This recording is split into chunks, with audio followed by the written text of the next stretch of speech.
It's Wednesday night, and that means it's time for the Lamar Thomas Show, featuring the greatest receiver in the history of college football. Just ask them, Lamar Thomas. I was born in Ocala, Florida. I moved to Gainesville to go to high school. Been recruited probably since the 9th grade, illegally, I might add, by the University of Florida. I still can remember Coach Solinger, Don Solinger, coming out to our practice one day. Here it is, this guy comes out in the University of Miami jacket, and I said, I can't believe that's Miami out here. And, you know, I wanted to go up and say, hey, I'm Lamar Thomas. And actually, I did walk up to him and I said, hey, Coach, I'm Lamar Thomas. And he said, I know. And that was the start of my relationship with the University of Miami. Another good block, and Toretto lays it out. Touchdown,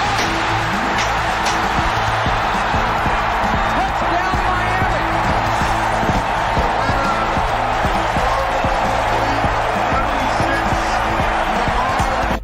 You come down here, you'll be on TV every weekend, dominating. I thought about it. I said, man, where do I sign?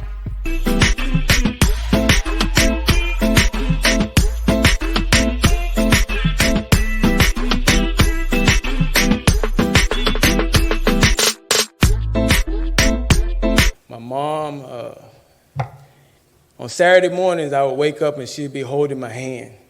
I thought she was the weirdest lady in the world.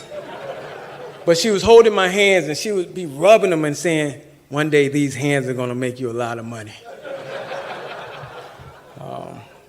She was smart.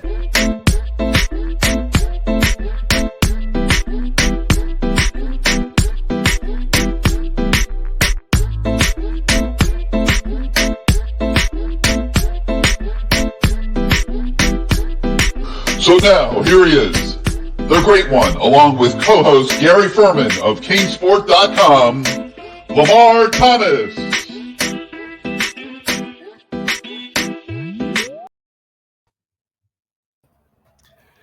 The road-weary Lamar Thomas. Woo! All I know is we were texting at 1 o'clock in the morning last night, and you were getting ready for the XFL draft. I think you grabbed a couple hours of sleep and was grinding in the draft room all day today, LT. But you made it. You made it to your show. So I'll welcome you to your show, and we'll welcome everybody else to your show. It's Wednesday night, and that means it's time for the Lamar Thomas Show, like the opening said. And tonight's show is presented by Caneswear, as always, where they are loading up for the holiday shopping season. You see some of the merchandise behind me tonight, and there will be a lot more for everybody that has holiday shopping needs for their family, their friends, and also by the law office of Christine Rosendahl, Esquire, PA. You can reach her at 561-512-6199, Christine Rosendahl, ESQPA at hotmail.com. And she is the lady that can help all you guys out there at any moment of need. You never know when that's going to come. And she's just a phone call away.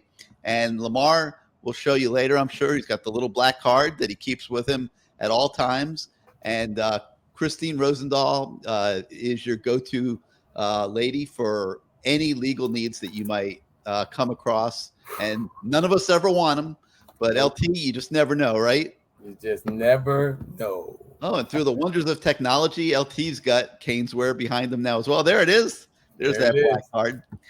All right, so obviously, Lamar, we have so much to talk about tonight. The win at Georgia Tech, and then, of course, the draft. And you're grinding away in the draft room, and you had a special target in mind as the assistant head coach of the Orlando Guardians, and you were able to draft him today, and that is Charleston Rambo of the Miami Hurricanes. And that's going to be so special for you guys, you know, Rambo to be teamed up with you, and of course T-Buck, and get to play in the XFL. And we'll have Rambo on the show later on tonight and talk about it a little bit. We're also going to be joined by Brandon Merriweather tonight.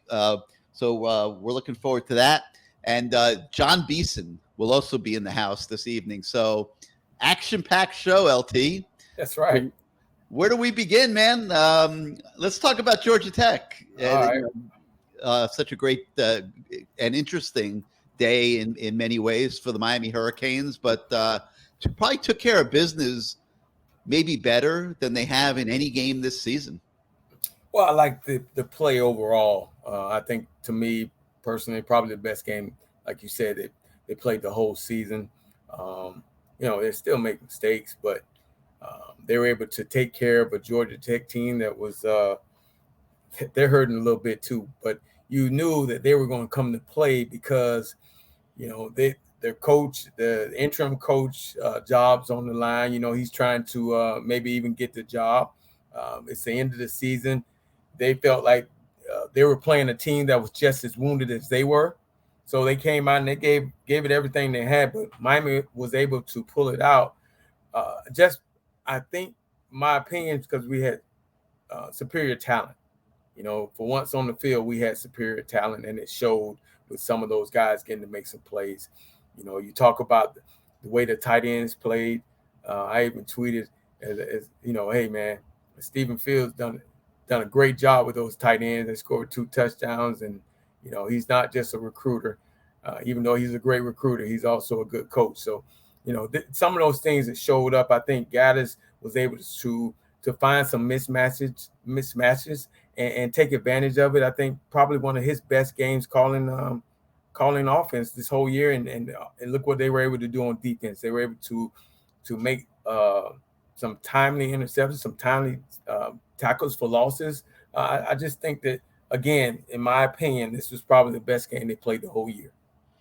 All right, so there were so many layers to it, Lamar. They're starting a true freshman quarterback, Ja'Carri Brown. Obviously, Tyler Van Dyke is hurt.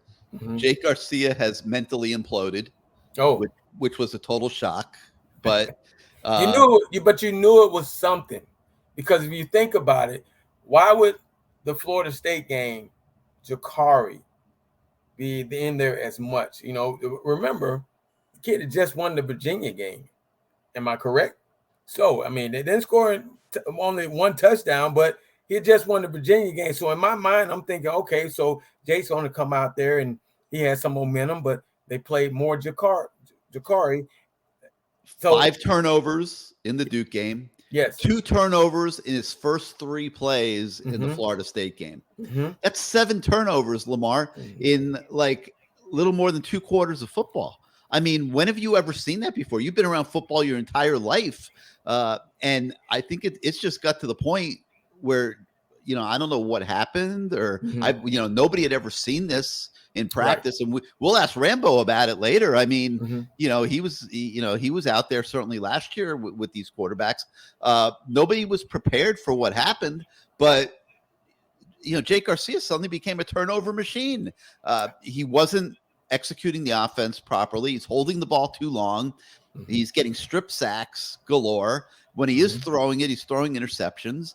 And it got to the point where the thing to do was find out what you have in Ja'Carri. And so I want to talk to you about that from the coaching standpoint, because what that involved was a reined-in game plan. That was pretty obvious. There was not a ton of passing game in the game plan at all last week. Some bubble screens, safe passes. They threw the ball down the field twice, Lamar, the entire game at Georgia Tech. And it was clear that Josh Gaddis knew that, or at least felt going in, that if they went in there and played a clean game, ran the ball, hit a couple, pass plays that were safe, and didn't turn it over, that they were going to beat Georgia Tech.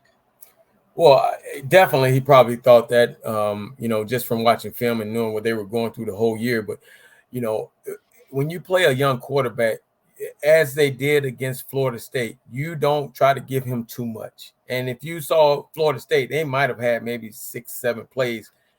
Some things like they were running over and over again. And you're like, man, what are you doing? So this week they come back with still a condensed game plan, but I think they catered it to safe passes, safe plays, giving him some confidence, not letting him stand back there too long, and giving Georgia Tech an opportunity to get some sacks. So when we had Lamar Jackson at the University of Louisville, the second game of the year after we played Auburn, the first game, we started a freshman named Lamar Jackson, at home against Houston. And instead of us doing the same thing, we kind of say, hey, here's the offense. And it was probably the worst performance of that kid's life. His first start at the University of Louisville against Houston, they threw every blitz in the history at him, and he looked awful because we didn't condense the game plan. Bobby Petrino gave him the whole offense. Yes. Okay. But he learned from that. You have to, and you've been in coaching a long time. I don't know what he was going through, because I was thinking, man, we need to bring this back a little bit.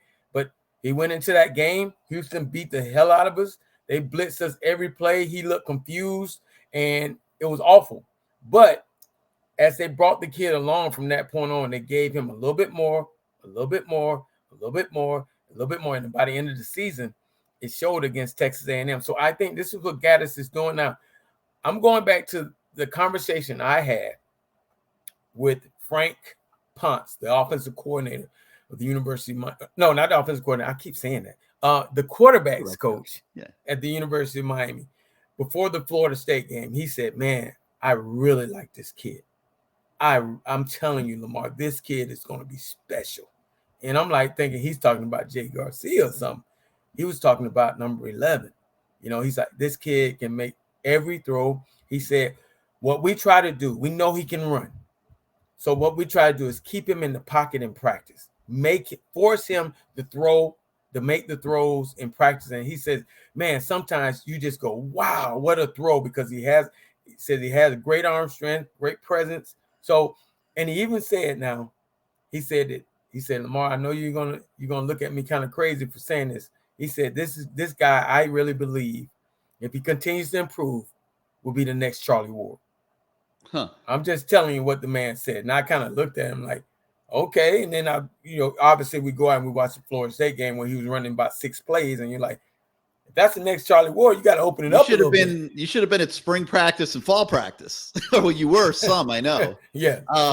I mean, I've gotten myself into a little bit of trouble here because when I'm watching him in fall practice and spring practice, it wasn't pretty, Lamar. Right. Anybody that was out there would say the same thing. I mean, he was struggling throwing the football, and but as the season has gone on, we've been hearing that he's doing better, and he's been working at it and progressively doing better. Now, that said, and what Frank Ponce said to you was, against Florida State, when it's third down and they got to throw the ball, they were bringing Jake Garcia in to throw the ball. Correct. Until he just couldn't execute. But so he's showing progress, but they still know that he's not there yet. I mean, that's, you saw the game plan against Georgia Tech, throwing the ball down the field twice.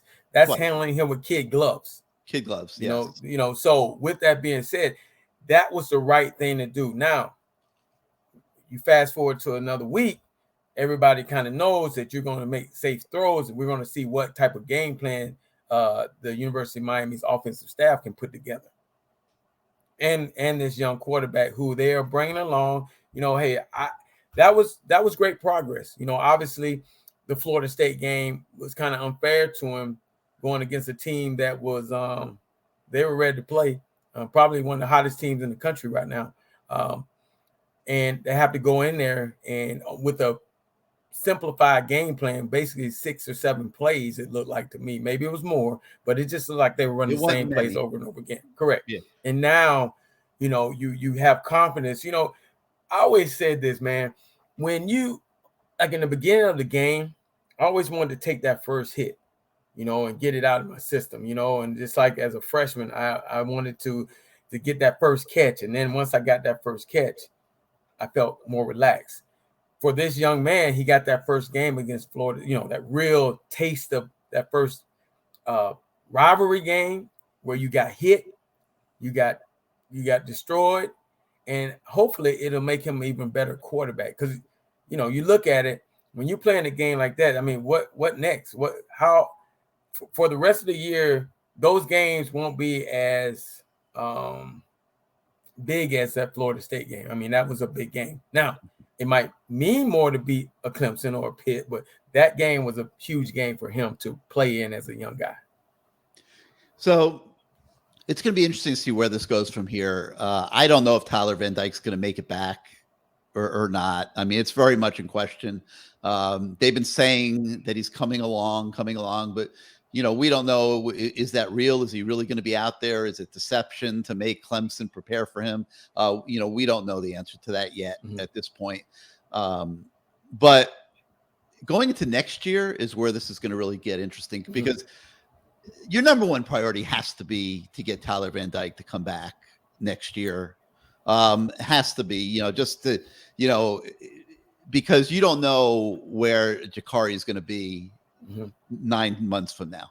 You just don't know, I mean, we and I think that they're going to find out this Saturday that a restricted offense that might work against Georgia Tech, Lamar, is it going to work against Clemson? Man, I mean, Clemson is still Clemson. They're still the, one of the premier teams in the ACC. When I hate going back to this, but when this league was created, not created, but when they made the additions of Miami, we thought that it would be Miami, Florida State, but it has been Clemson. They are the top of the iceberg here. I mean, I know they aren't as great as they have been, but they still have a lot of great players in that D line. Those D linemen they have, they're playing very well. And this is going to be a test for the University of Miami, especially the offensive staff, as far as Gaddis and those guys putting together a game plan. Now, the one good thing I can say, and I've asked many people this, and we even asked, I think, Malik on the show. Clemson used to steal your signals. Now, they had Brent Venables.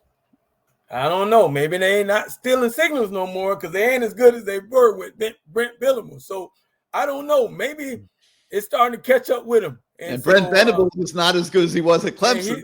And he's not as good as he was at Clemson either. So I don't know. Maybe they just work great together, those two, Dabo and Brent. But right now it ain't happening. So teams are moving the ball on them. Teams are playing, having great games against them. I mean, but they're winning the games because they're Clemson and they have superior athletes. It's just like Miami going against Georgia Tech. So, but if Gaddis puts together a game plan, I think this does wonders for the confidence of this young man, confidence for him as a play caller, and confidence for the whole offensive group.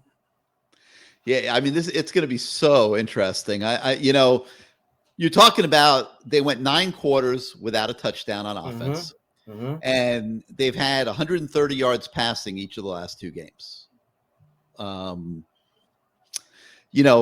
When I'm looking big picture, LT,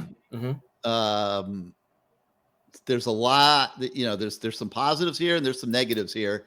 And at some point under Mario Cristobal, it's going to become game on. Like, I mean, they're going to bring in, 30, 40 new players this year. They're going to replace half the roster.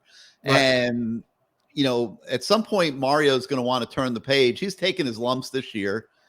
And, it's year 1 and he's laying a foundation. But at some point, your playmakers are going to want to get the ball.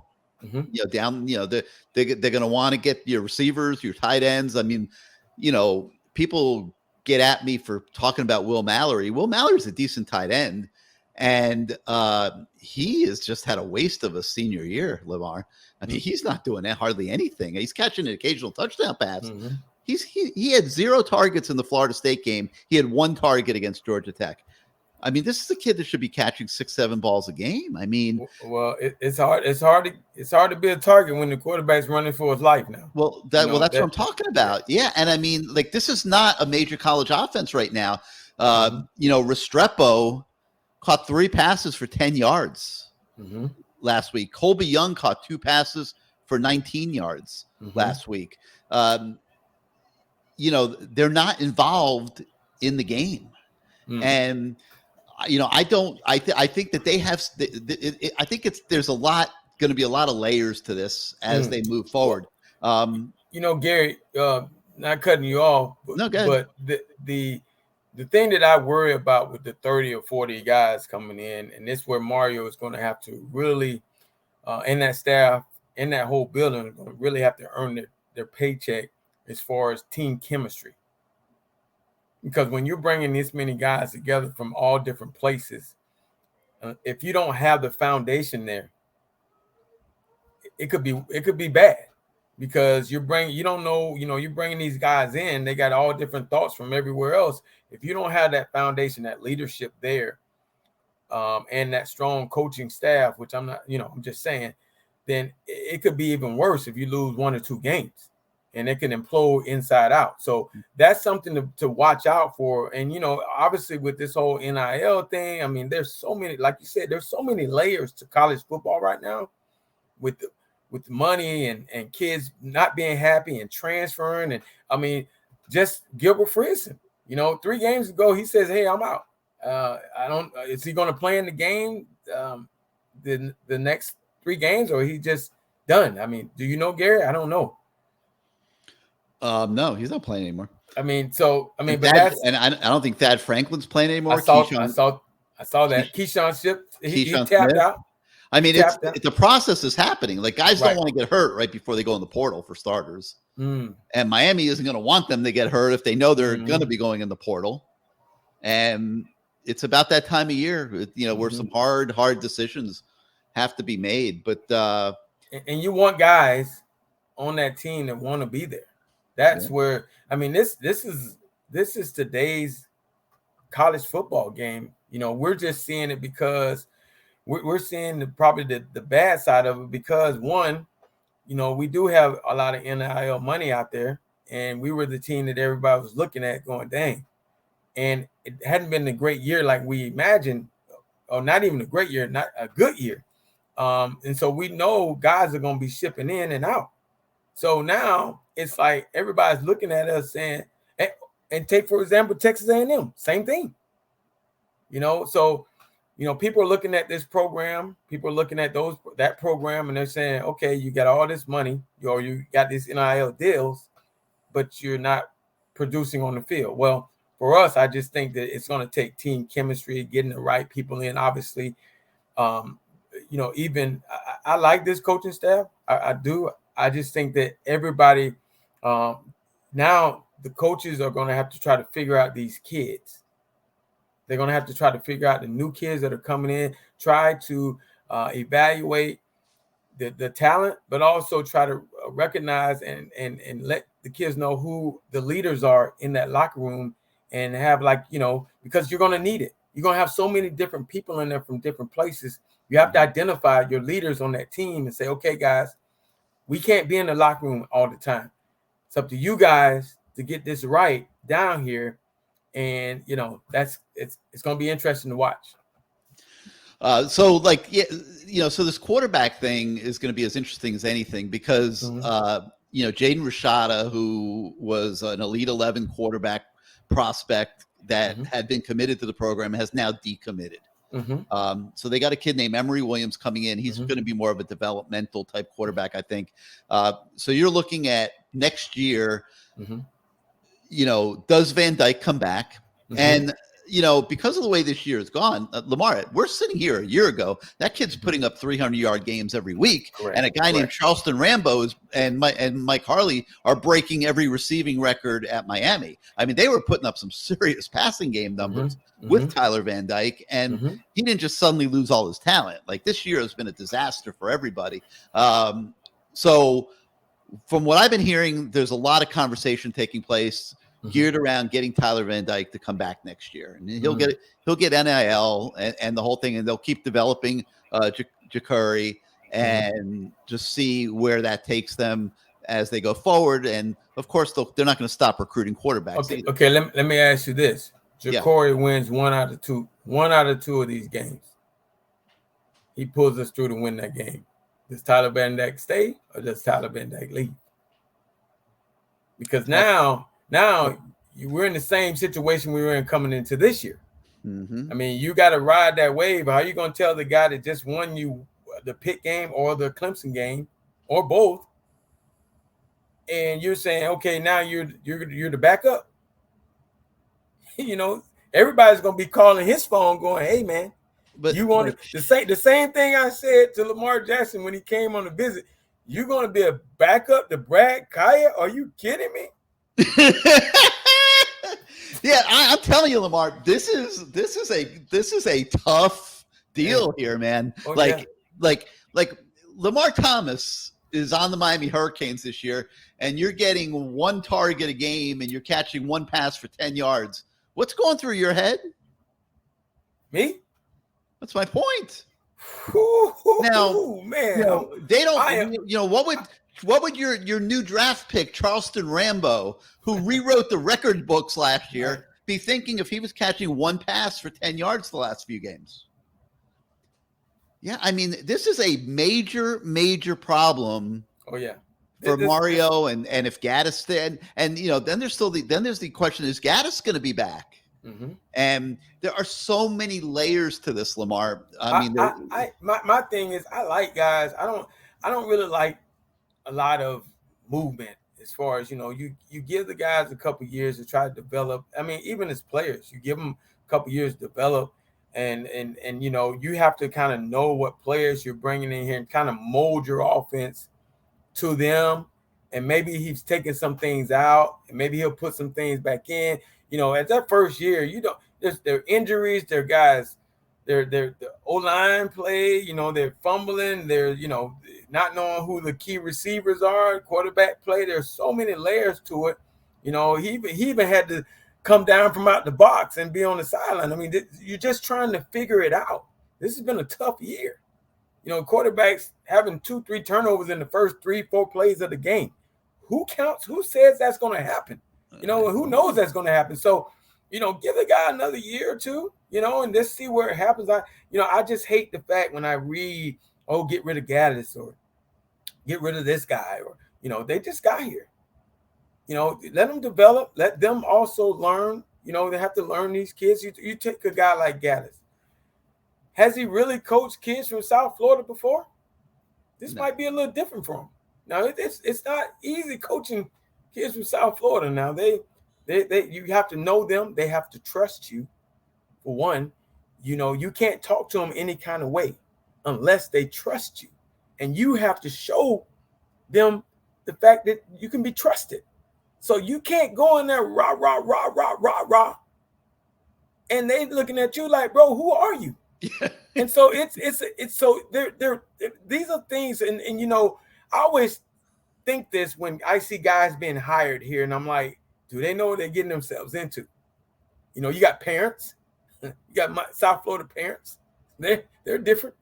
They coming after you. They need to talk to you. Hey, it's the parents from outside of South Florida that are giving Mario the hardest time these days. But, so there's when you come from a different place, and you're used to a different type of kid. I mean, Michigan, those are different kids than the kids down here.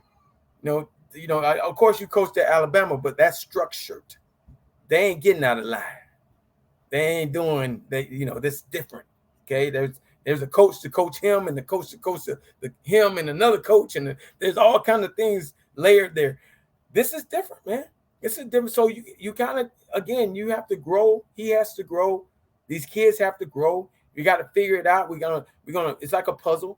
We're gonna lose some puzzle pieces. We're gonna add some. But at the end of the day, I think it all starts with the foundation, the infrastructure of making sure you have leaders, and you have to make sure these guys understand what you expect in this locker room as University of Miami football players, and that comes with Mario. I mean, I wonder what kind of I think I know the answer to this, but I don't know that Mario is going to be like all fired up about another developmental year where they're losing 3, 4, 5, 6 games. Yeah, that's true. I mean, maybe that ends up being reality, but I think he's going into next year thinking, I want to compete for the ACC. I mean, they're going to be able to bring some good players in. They'll probably bring 10, 12 transfers in. They're going to have some really good high school kids that are going to come in as true freshmen. Some of these young receivers that they're recruiting should be able to contribute in year one. And I'm sure they're planning to be a heck of a lot better than they are this year. And it's just, I mean, there are just going to be so many hard decisions that have to be made. And one of the biggest is going to be quarterback. Yes, definitely quarterbacks. I mean, we can talk about this till we're blue in the face. I mean, this is, what will help, I think, is if this young man, number 11, can go out there and have 2 solid games against 2 good teams in your conference. And if he does that, then it makes it very interesting. Does one of them have to be with a real passing game, Lamar? Yes, you're playing 2 teams that are, I do put Pitt up in the tier upper ACC too. So they I think over the last couple of years they deserve it. They've been there. They had quarterback to go in the first round. They had some good players. Addison left, and I still think that they're a good program. They're not Georgia Tech. They're not Virginia Tech. They're on the upper tier. So this will probably be a conversation for next week. But like you're going to, you're assuming they don't beat Clemson, okay, and it will take a lot to beat Clemson this weekend. Yeah. So if you're going into the Pitt game at 5-6, and you got to win that game to be bowl eligible, do you go with the Georgia Tech game plan? Keep it tight, close to the vest, and try to eke out a victory? Or do you just let it loose, man, and you say, Jakari, it's time to see what you're made of, and you give him a real assortment of plays. You get your playmakers involved in the game, and you go and you try to, you go for it, Lamar. You go to win it with a representative college football offense, like we see many teams running every Saturday. That is going to be another dilemma for next week. It's going to be a huge dilemma because, like you said, you're trying to figure out, okay, do we not take chances and put it on our defense, wear them down? Because it can happen. That kid Shipley's running the ball. Wasn't it Ui Fumpododo? Well, I don't even know his name. Number 5. That's he runs the ball. Clemson's probably going to score in the 30s. Yeah. So it's going to take some points. Are you going to be able to drive the ball consistently down the field on them? And it's Clemson thinking, hey, they can't go downfield. They can't beat us. Only thing they can do is throw it up to number 88, and hopefully he can make a play. Maybe even make some plays with the tight end, but they've kind of gone away from that. Everything is short. The running game is coming back, but hey, who knows if we can hit number 4 hard, maybe he'll give it up. These are things that they're thinking in their game plan. And so I really believe they're going to come out in the beginning and say, let's see what Miami's going to try to do first. Let's see. We're going to just not press them, not press them. We're just going to try to figure them out. And they want to play the short game, then we figured it out. And we're going to force their hand to throw it deep or try to make plays downfield. And they're going to come after Jakari this week. I mean, they're not going to sit back. But here's the thing: with a team like that, they don't really have to come after you that much because they got 4 guys. That 4-man rush sometimes can get to you. They got their D-line. They've always had great D-line play, so they don't really have to blitz much. I always tell the story about Eddie Grand preparing for Alabama. And he's like, yo, we got to really look at these 3rd down blitzes. I go, Eddie, you need to worry about 1st and 2nd down, the regular blitzes. Well, that's kind of what I'm getting at. Yeah, those 15, 16 runs up the middle that they've been running the last couple games. Yeah. I see Clemson teeing off on that stuff. That dude, number 10 or whatever, man, that dude is the biggest guy I've ever seen in my life playing D-line. I don't even know his name. He's just big. He when he gets down in the stands, his leg is the linebacker got to move his leg over. That's how big he is. So I mean, they got a huge defensive line, and they've always been good. So with that being said, I think in the beginning they're going to try to get after him, try to get after Miami's O-line. If they can get after Miami's O-line with not blitzing, then we're going to have problems the whole day. Yeah. All right, let's take a short second here, and let's hear from our friends at CaneSport. Welcome to CaneSport. Family owned and operated since 2010, CaneSport has all latest merchandise for the Miami Hurricanes, Miami Dolphins, Inter Miami Soccer, and more. Come visit us at our store in Davie on University Drive, just south of I-595, or online at caneswear.com. Caneswear, the spot Miami fans shop. All right, LT, these guys, we're going to be joined by Brandon Merriweather here soon, but let's take a minute and take a look at the comments here on YouTube. Guys are going nuts. So Chris Lowe is he's tongue-in-cheek in me here. Gary, it sure looked like Jakari Brown was good enough to play quarterback at Miami. Lamar, I talked about preseason camp, and I'm sitting there watching what's going on. I'm like, man, I'm thinking Tyler Van Dyke, Jake Garcia. I'm thinking Jaden Rashada coming through the door in January, the Elite 11 quarterback, another Elite 11 quarterback, Emory Williams coming through the door in January. And I'm watching, a young quarterback that, quite frankly, couldn't hit a net in practice half the time. I mean, it was pretty rough. And I'm thinking to myself, man, I don't know that he's ever going to be able to play quarterback here. And I wasn't picking on him or anything. Right. I mean, I'm just watching what's going on. I'm like, man, but I'm seeing a kid, he's dynamic as heck, leadership, was a big leader in high school and all these things. I'm thinking man, we how can we get him involved this year? And man, did I touch a nerve when I said that.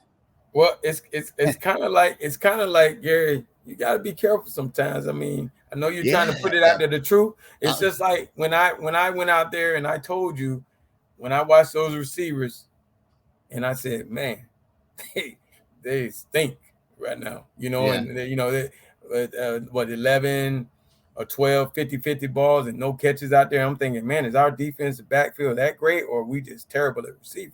And I told you that, but I kind of didn't put it out there because, you have to be careful sometimes because you don't want to get jumped on. And they jumped on you. I read it. I've been watching it. Yeah, so, and obviously I didn't mean anything of the sort like that. I mean, that's ridiculous. But I get it. I get this. Right. I mean, I'm just evaluating what I'm seeing. Lamar, you were out there for a scrimmage or two.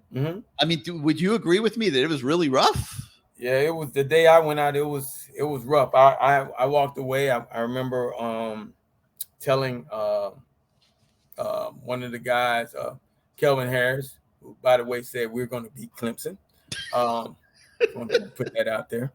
I remember telling him, I said, man, bro, this is going to be tough. And I said to him, I said 4 losses. He was saying 2. I said 4, maybe 5. I did not factor in Middle Tennessee. I can tell you that. I really can't. I am not that good to factor that one in. Okay. And I didn't factor in Duke. So it is what it is. But I also was thinking about down the line. I knew it would be rough for what the Miami Hurricanes fans expected, bringing Mario back. I knew it would be rough, and I told you guys before. I even told Mario, you're 2 to 3 years away. I told him that to his face. You're 2 to 3 years away, and he asked me. He said, "Why?" And I said, "Well, you don't have any depth." And I went by position, and I said, "Mario, remember, we won championships because of depth. When you build depth around here, and it's no fall off for the guy going out, the starter, and the backup comes in and he's just as good, you're going to win. You're going to win more than you're going to lose. So when you build it and you develop, that's the thing. Everybody wants to play the freshman that comes in. They're not developed, guys. No. Zaire Alexander played for us at Louisville. Lamar Jackson played for us at Louisville. They weren't developed. They were out there, but they weren't developed. And Lamar Jackson was a freak, Lamar. Yeah. And I looked, because people were asking me about Lamar Jackson this week, and I looked back at his career, and you were there with a front row seat. Lamar Jackson had some serious passing stats. He wasn't just this quarterback that ran around and made great plays with his feet. He could throw the football pretty darn well. Well, he also had a coordinator who was considered, he is still considered by many as one of the greatest offensive coordinators in college football. Now you take away everything else, it is what it is. But Bobby Petrino is a hell of an offensive mind, and he really knows how to game plan coaches, the defensive coaches. So he was able to put Lamar in some great situations, other than that Houston game, where he could be successful, and really taught him how to read defenses and really look at where to throw the football and when to run it. And there was some times where Bobby said, as the kid is breaking off a 70-yard run, what the hell is he doing? That wasn't the right read. Like, coach, but he's about to score from 70 yards out. You got to let him be him, So he had to take his controlling gloves off of his offense and let this kid be him, and also manufacture his offense to fit this kid. So, these guys are coming at me, they're, judging too soon and stuff like that. Lamar, with a young quarterback, what's fair? I mean, contrary to what a lot of people think right now, Jacurri's not really ready yet, and right. It's asking an enormous amount to put him out on the field this Saturday against that team in that environment. What's fair? When is it fair to evaluate somebody? You're watching, if in this case, you're watching a true freshman who's really struggling with mechanics and throwing the football. Like, when is it fair to judge him?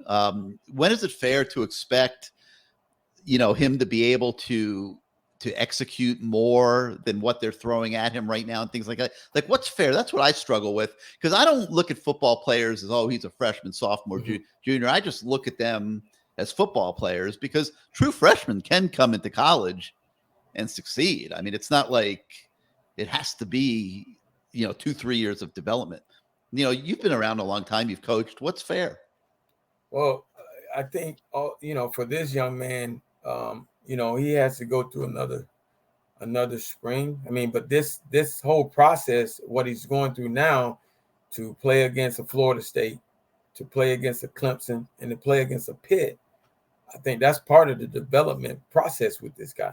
Now, if he's able to go out there and do some good things, that's a building block for him, because now you go into spring practice and you're a little bit more seasoned. You've been through some tough teams. So, it's not like you got in the game against, I can't even say Middle Tennessee State anymore, but Bethune-Cookman, and you're successful.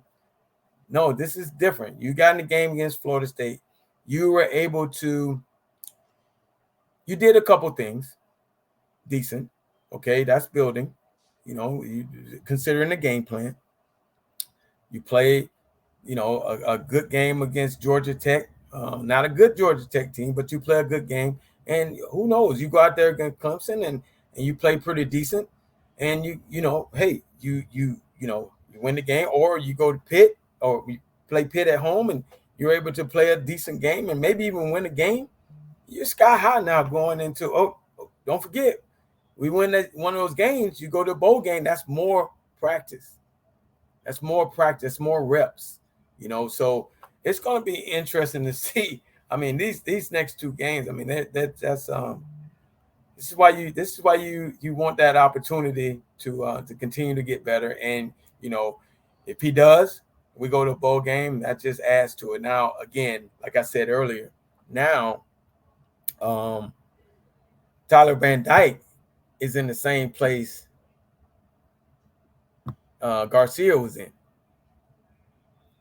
When Mario came here to coach, he was riding the wave of Tyler Van Dyke. I don't think it was a true. You tell me, was it a true quarterback battle? No, you can't hardly give it a true quarterback battle when the guys wasn't close. About Heisman first round pick type of deal. That's not really true. So it wasn't close. It really honestly wasn't close. There was very clear separation, right. But nobody expected Jake to play as poorly as he did. But there was definitely clear separation between Tyler and Jake in training camp. And, nobody was thinking for 1 second that Ja'Cory would end up playing this year. I mean, it was Tyler, there was Jake. It's amazing the things that can happen in a football season and how everything can get blown up and everything can change. And, obviously it took Tyler time to get going in Josh Gaddis's offense. Then he starts getting going in the offense and then he gets hurt. It's just been that kind of year, Then he tries to come back in and he gets hurt again. That was pretty sad. That was a sad moment. So, I mean, this has been a wild year. I would have never expected this year to work out the way it has coming off of last year. I actually had, decent expectations as far as, but not Middle Tennessee State and not Duke. So, I mean, that's bad. Now, we are going to have Charleston Rambo on the show later, but let's take a minute while we're waiting for Brandon to talk a little bit about the XFL draft today. And that was a unique experience for you. I know you went into the draft. We talked about it last week. You said you wanted Charleston Rambo. Yes. And he was there on the board when you guys drafted, and you were able to talk T-Buck into letting you take him. Mm-hmm. And but you put a lot of preparation into this draft. And, as football fans and guys that cover football, we watch drafts every year. Mm-hmm. And, it's a couple days in April and we watch teams pick guys, but you never see the thousands of hours that go into preparing for that draft and those picks. And I imagine with the XFL, it wasn't quite what it is with the NFL, but for you, it was your first go round doing this. Tell us a little bit about what the experience was like. Well, obviously recruiting in college, I knew how to identify talent and evaluate guys. So it made it a little easier, but when you have 2,200 guys in the draft pool and 600, maybe 650, maybe 670 are receivers for 11 spots, that's a lot. So, as we're sitting there, I figured that we had 3 camps and I was able to see talent from we had a camp in Orlando. We had we had 4 camps. We had a camp in Pascagoula. We had a camp in Orlando. We had a camp in Atlanta, and we had another camp in Orlando. So I was able to see the talent up close. And what I figured I bet on this. All these other guys weren't going to evaluate talent. Okay. I thought that they were going to take guys getting cut from the NFL. And my thought process with guys getting cut from the NFL, now you're fighting over the same guys. And also, a lot of guys that get cut from the NFL, some of them are legs for camp. And what I mean by that, they bring him in saying, well, he's not going to make the team, but we'll just have him he'll run, so we'll save our guys. So I said, I'm going to concentrate on the guys that I get to see. Some of the guys I've coached before, some also a guy I got to watch all last year, like Rambo. These are guys I concentrated on. And so I figured, even though I had a scenario, if Rambo's taken, we go to this person. If he's taken, we go to this person. Second pick, that guy's taken, we go to this pick. I had a big scenario for T-Buck that made it a lot easier. And I really thought out the whole process. And only 2 guys, we missed out on maybe 2 guys that were picked by other people that we really wanted. So I thought we did a great job of evaluating. T-Buck did a great job of it was a great, our coaching staff as one, we were able to, as a staff, we were able to evaluate the talent, and we've been working on it for 4 months. And we just figured some of these staffs were just going to take NFL cuts, and that's okay. If that's what you want to major in, that's okay. But we decided that we were going to take guys that we had some type of personal relationship with and we're seeing and talk to. And I've always said this, I didn't want to get out to Arlington where we practice and the first day go, hey, how you doing? I'm Coach Thomas. I wanted to be like, when I see the guy, I'm like, you ready to rock and roll, baby? Let's go. Because I already know the guy. You understand? So it was great. We got Rambo. I was very excited about that. He's a hell of a player. And, I think our whole coaching staff was excited, and he was the guy we targeted. But Rambo wasn't really part of the pre-draft scouting process, was it? No, because what he was still, and hey, there still might be an opportunity for him. And here's what we've talked about as a staff. Our goal is to get these guys to the next level, develop them and get them to the next level. So with that being said, if Rambo got a call next week, I'm helping him pack his bags, man. If you get a call to the league, to the big show, go. That's what we want. That's why we're here, and that's what I told him. I said, hey, man, because what he was still doing, he was still working out for some teams. So he was kind of off the radar. So I called him at the end and I said, hey, man, I'm going to put you in this draft pool. And he was like, well, coach, I'm still kind of working out. I said, that's fine. And you know what? If someone signs you, that's what we want. But if they don't, you have something to fall back on. I made that speech to a lot of guys that went to Miami. Bubba Bolden got drafted. I think there were a couple guys that got drafted. The big D lineman, Gerald Willis got drafted.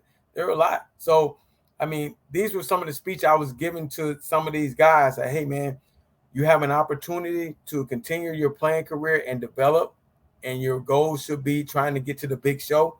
And our job is, as a coaching staff, is to try to help you get there, whether it's on or off the field. How are the salary levels going to be in this XFL league? Well, it's a quarterback-driven league. The quarterbacks are going to make the most the big money. And I think the offensive players, the skill players, are going to make maybe between $50,000 and $60,000, and the quarterbacks up in the ones. Wow! So, and what we're able to do is, they don't have to pay for food, they don't have to pay for housing, and it's 10 games, so about 4 months, and they make a decent living, and they get film. So, that's the great part about it. And, we're trying to figure out how we're going to do the next year's draft, or, whether it's going to be free agency or whether guys going to be retained. So these are all things that are being thought of now. But I think it's a great deal for these guys to continue their playing careers and to continue to be seen, because these games are going to be on TV, because we have a contract because of my boss, Dwayne Johnson, The Rock. Relationship with Disney, which means ABC, ESPN, that type of deal. So he was running the draft today, wasn't he? Oh yeah. He even stopped by to say hello. We were on Zoom, and he saw me and he said, "Threw up to you," and I was like, "Yeah." And I'm like, "Dang, I hope he doesn't remember when I was a senior.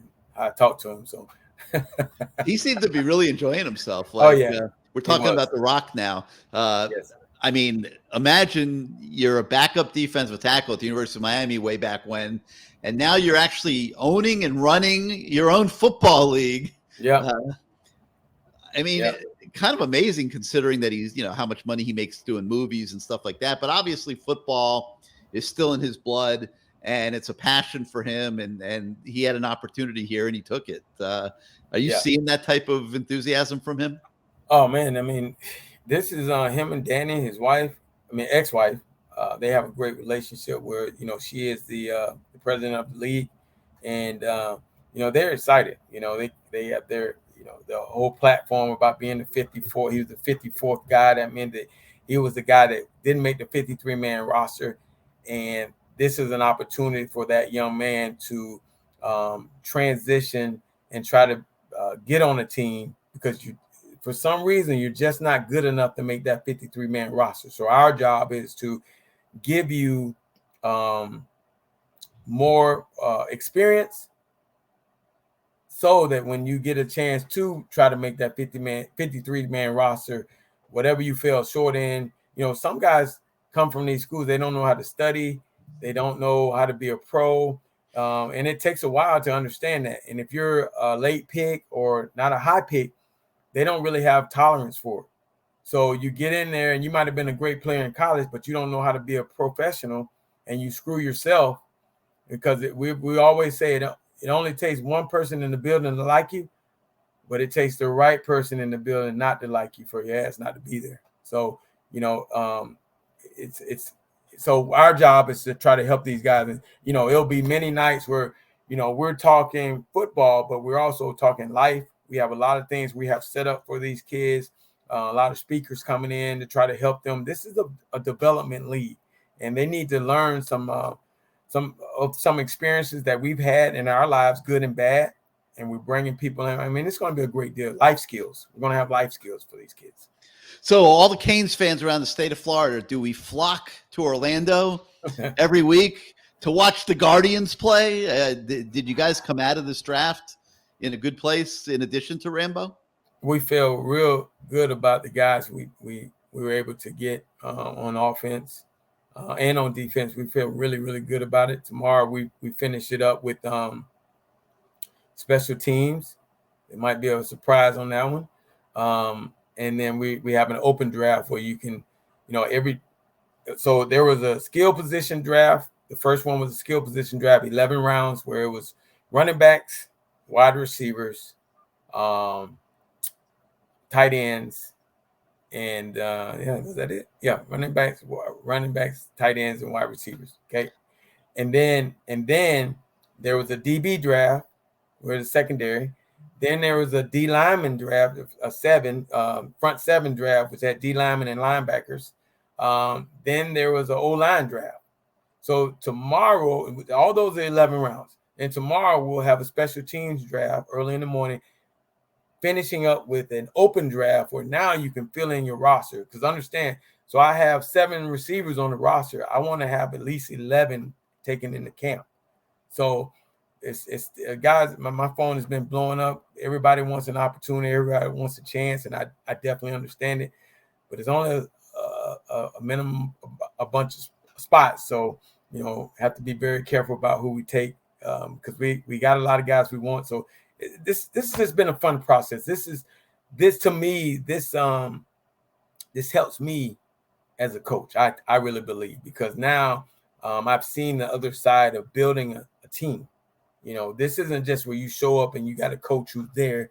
You actually help bring these kids there by your evaluations. And I just think it makes me a better all-around coach as far as being a great football coach.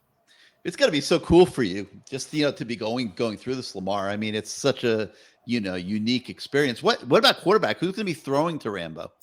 So we have a Seminole. Oh, what a surprise. How about that? The head coach uses his influence, huh? Francois.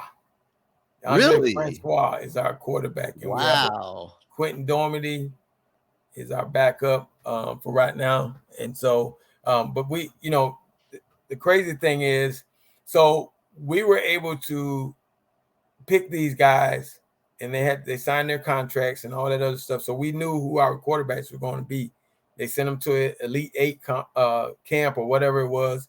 And so the first guy I wanted to pick, I wanted him more than anything, was Derek King. Houston signed him. Okay? Did they really? Yeah, wow. Houston or is it Houston or DC? One of them signed him. And so it might have been DC. They signed him, and 2 days ago he signed practice squad. So he's gone. And that's what could happen in this league. You draft these guys, and we got a bunch of guys in the secondary that could go at any time. So these are the chances we take. And but it's the ultimate goal is to try to get these guys to the NFL. All right, let's shift gears back to the Canes here. And a guy that I was really proud of this weekend, Lamar, was Jalen Knighton. And, he's had a rough go of it this year. This year has not gone well. He's been banged up. He had fumbling problems. Really got benched. I mean, quite honestly, I mean, he didn't play a couple games ago. He comes back against Georgia Tech and had a real solid game. I mean, looked very much like the old Rooster. 16 carries, 118 yards. He had a 25-yard run sprinkled in there, averaged 7.4 yards a carry. As a player, to overcome disappointment and failure, because coming into this year, Jalen Knighton was supposed to be a superstar on this team. Right. And it hasn't played out like that at all. And, now he's having to bounce back during the course of a year and regain the confidence of the coaches, of his teammates, that he is not going to hurt their effort to win the game. And you could look at those fumbles he had earlier in the year, and you could point to probably 2 of those losses and say those fumbles had a really big part in them losing those games. Take us inside the mind of Jalen Knighton. Man, that's a tough one because you're coming into this year thinking that you're going to be a pivotal part of this team. A guy that did great, one of the leading rushers from last year. I mean, the guy that we were counting on, and just things just didn't go as well as planned. You had some untimely fumbles, and you get benched. For that coaching staff to not give up on him, that's a good thing. And for him to come back and have a game like he had, that's a good thing. So it shows that he has some type of mental toughness. Some guys can't do it. Some guys they have games like that and they're pretty much tanked for the next year, or they're getting in the transfer portal. You never know. But give him kudos for being able to come back and put a game together like that after some games where, I even heard some boos, and that's part of playing in South Florida. Our fans are pretty rough, man. They boo quarterbacks. Hell, the only thing left is to boo Santa Claus. It would be like Philly, but they get after it pretty good. So I like the fact that he was able to get something, do something well. And I think that builds his confidence, and maybe we'll see the Jalen that we thought we would see the whole year. All right, LT, we got a guy in the lobby who I know would love to put on a Miami Hurricanes jersey this weekend. A guy that lived for the big games through all his years of playing both at the U and in the National Football League, and that is our main man, John Beeson. And John, welcome to the Lamar Thomas Show, man, and great to see you again. Thanks for having me. LT, I need to get my own show, man. Like, what do I got to do to get my own show? Hey, know man, what I mean? You probably would if you didn't work out so much. You know what I mean? You know what it is, man. I'm missing these, bro. The rings. If you ain't got the hardware, what do you got? You know what I mean? Yeah, that's true. So that's true. Hey, I called him today. Thank you. I appreciate. I called him today, and he was in there. I said, "Are you working out?" He said, "You know it. I mean, man, still looking physically fit." So I wear these hats called, dad bod apparel, right? So it's like dad life, dad vibe. You got to embrace that. But you got the dad bod hat that I wear mostly, and people they laugh at me. I'm like, well, what's the deal? They're like, you don't have a dad bod. I'm like, I'm a dad and this is my body. Like, what do you mean I don't got a dad bod? So for me, man, I need to be more disciplined. You know how it goes, man. Oh, no. Just trying to look like I can still do it, but we know I can't. You know what I mean? Well, you're right. You definitely still look like you can do it. We all us old folks, we a little jealous of. We saw you walk in the place the other night. We said, "Dang, he look like he still can play." Nah, man, it's a perpetration, man. That's it. You know how I go. I mean, look, you the unk, so you're gonna look a little less like you can play. I'm just what is this? This would have been 6, 7. This is would have been my 7th season removed from playing. So I'm a little closer to it than you. That's all. Okay. I appreciate it. So one of the things we love to talk about when we have guys come on the show, you being for Chaminade Madonna, actually you were really one of the first guys I really heard about Chaminade Madonna. You were the first. There you go. Guy. There you go. You got it right. Yeah, that's homework. You were the first guy. Like, I'm like, yeah, legit. What the hell is that school? Yeah, you're not wrong, man. From that standpoint, I did not want to go to Chaminade. When I played my last year Optimus Ball up in Broward at Pasadena Lakes, we won a Super Bowl with 18 kids. So a lot of us had to play both ways, but we had a few dudes, and my head coach actually graduated from Chaminade. So it was a coach that was out there, just looking at the 150-pound game, scouting. And he found out who my mom was and went and sat next to her and started talking about private school and this and that. My mom's like, we can't afford private school. And she's like, well, we have grants and parish grant if I wasn't Catholic, which I'm not. Right. And my mom's like, you going? I'm like, no, I'm not going. So she made me go there. It's very comparable to the Sean Taylor story. I had the unfortunate privilege of playing against him in that second round at Cobb Stadium when he was at Gulliver as a senior. I was a sophomore. That's the first time that I got introduced to the guy we know as ST. So right. When I got to Miami, man, I was number 2, so I was taking over for Willis. That was important to me to have that number, so they blessed me with it. I was very fortunate. But I was in between, Roscoe, who wore number 1, and Frank, who wore number 3, Grove dudes, Miami High, Gables High, which, I'd never heard of y'all. I'm from Liberty City. I'd never heard of Coral Gables High, but, it's okay, Frank. I know exactly who you are because, you're the best to come out of the state ever, at that time. So, hey, man, he was crushing me, man. Oh, Chaminade, man, we bringing in 2A schools, this, that, and the other. Man, I was steaming, man. I was like, man, when we put these pads on, my goal is to hurt somebody, So I proved myself right away. The first day of pads, they were like, oh, now we get it, So it worked out.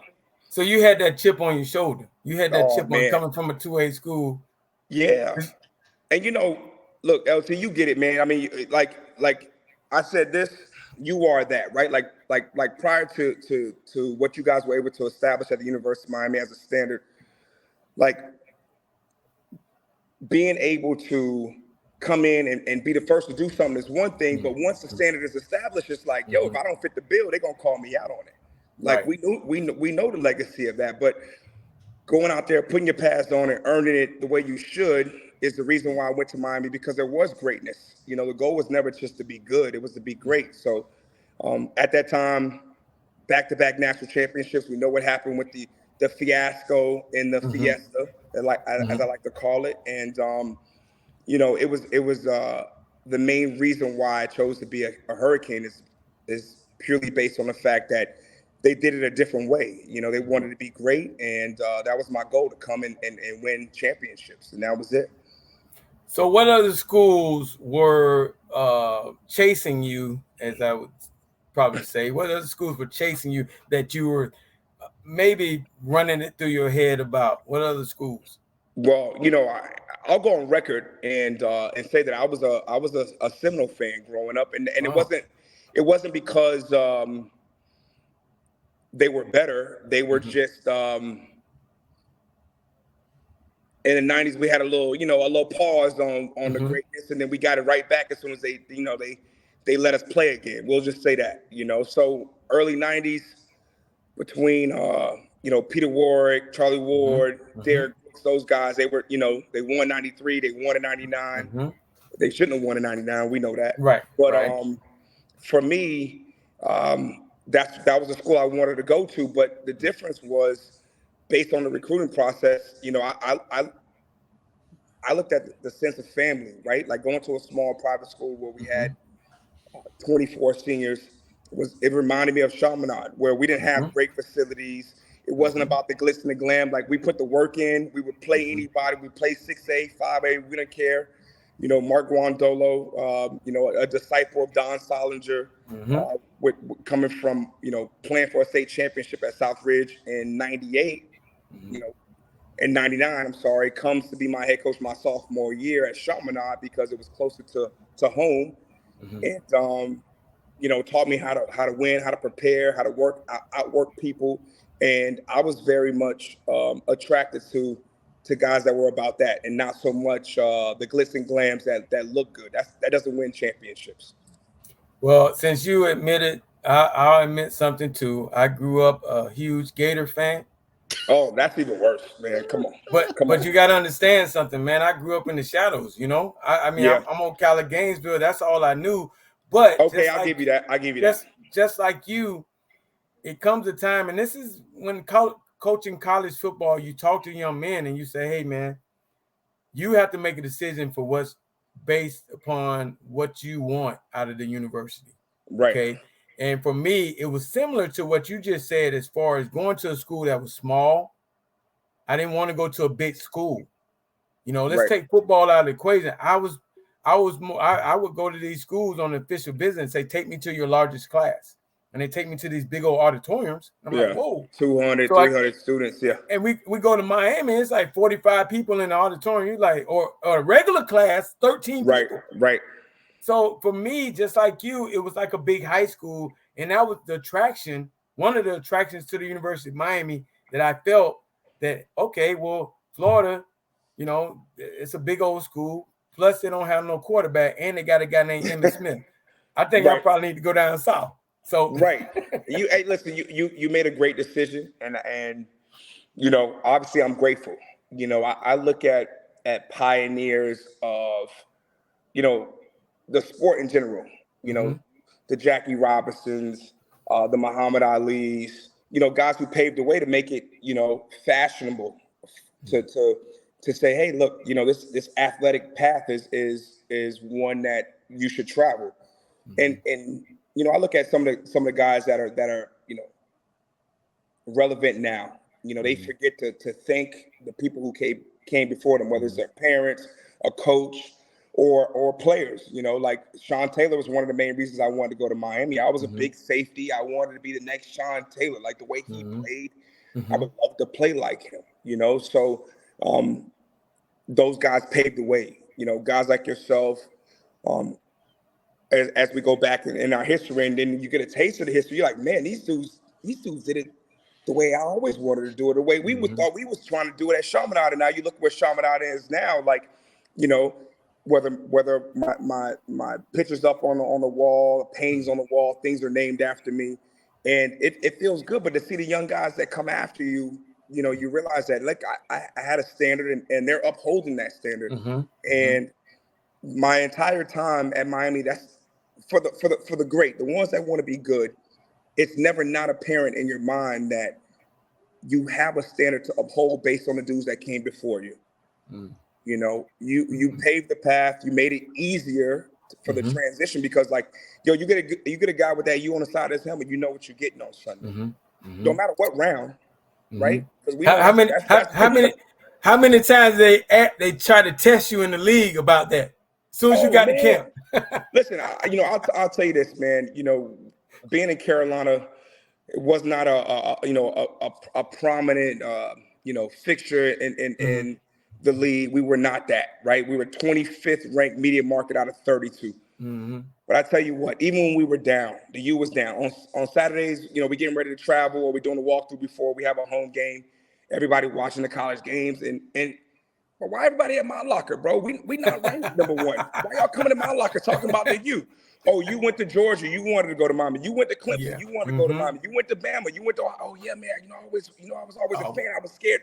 Like, it's the same story over and over again, So I used to talk to our head recruiting coordinator, and I said, Don, listen, man, just remember, the University of Miami is like the supermarket. It does not matter the cuisine. We have what you want, right? It was the first. That's why it was when I was in school. It was always the first pro day. You had to have a standard of what greatness was in order to evaluate the rest of the country. That's right. So from that standpoint, man, like, we did it in a certain way. I would be pushing that envelope, and I would tell the young guys, I say, man, you have a fast track. It's straight. You don't have all these terms. You come here, take care of your business, dedicate yourself to being a champion, and you'll get to the next level, and then it's even harder to win a championship because guys have different motives. Right. But I just felt at that time, man, everybody was bought in, man. It was the way ball should be. That's the best way to put it.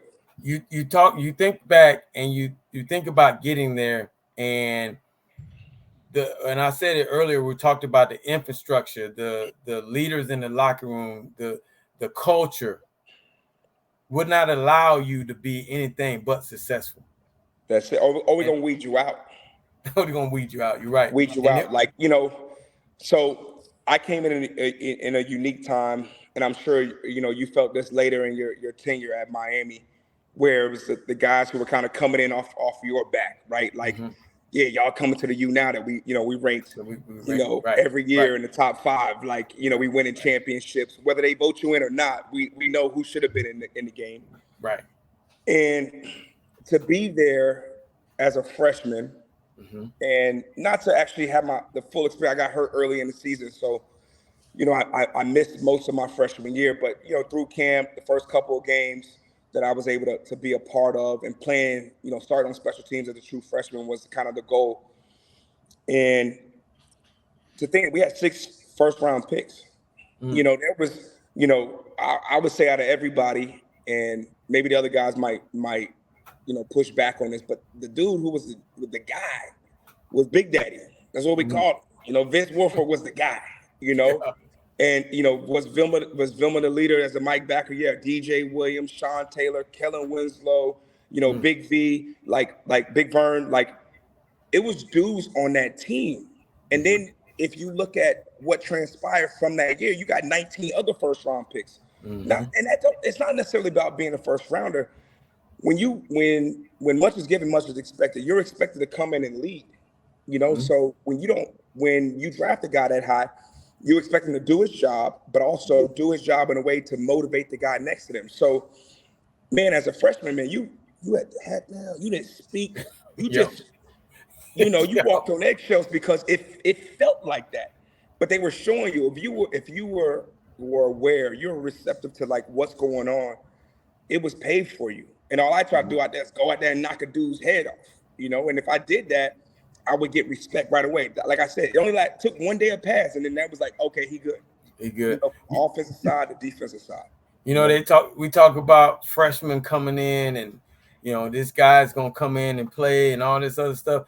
It was back then. It was because we had so much depth. It was like, okay, I'm gonna develop, and I'm gonna figure it out. I'm gonna get better, and when it's my time, I'm gonna make it happen.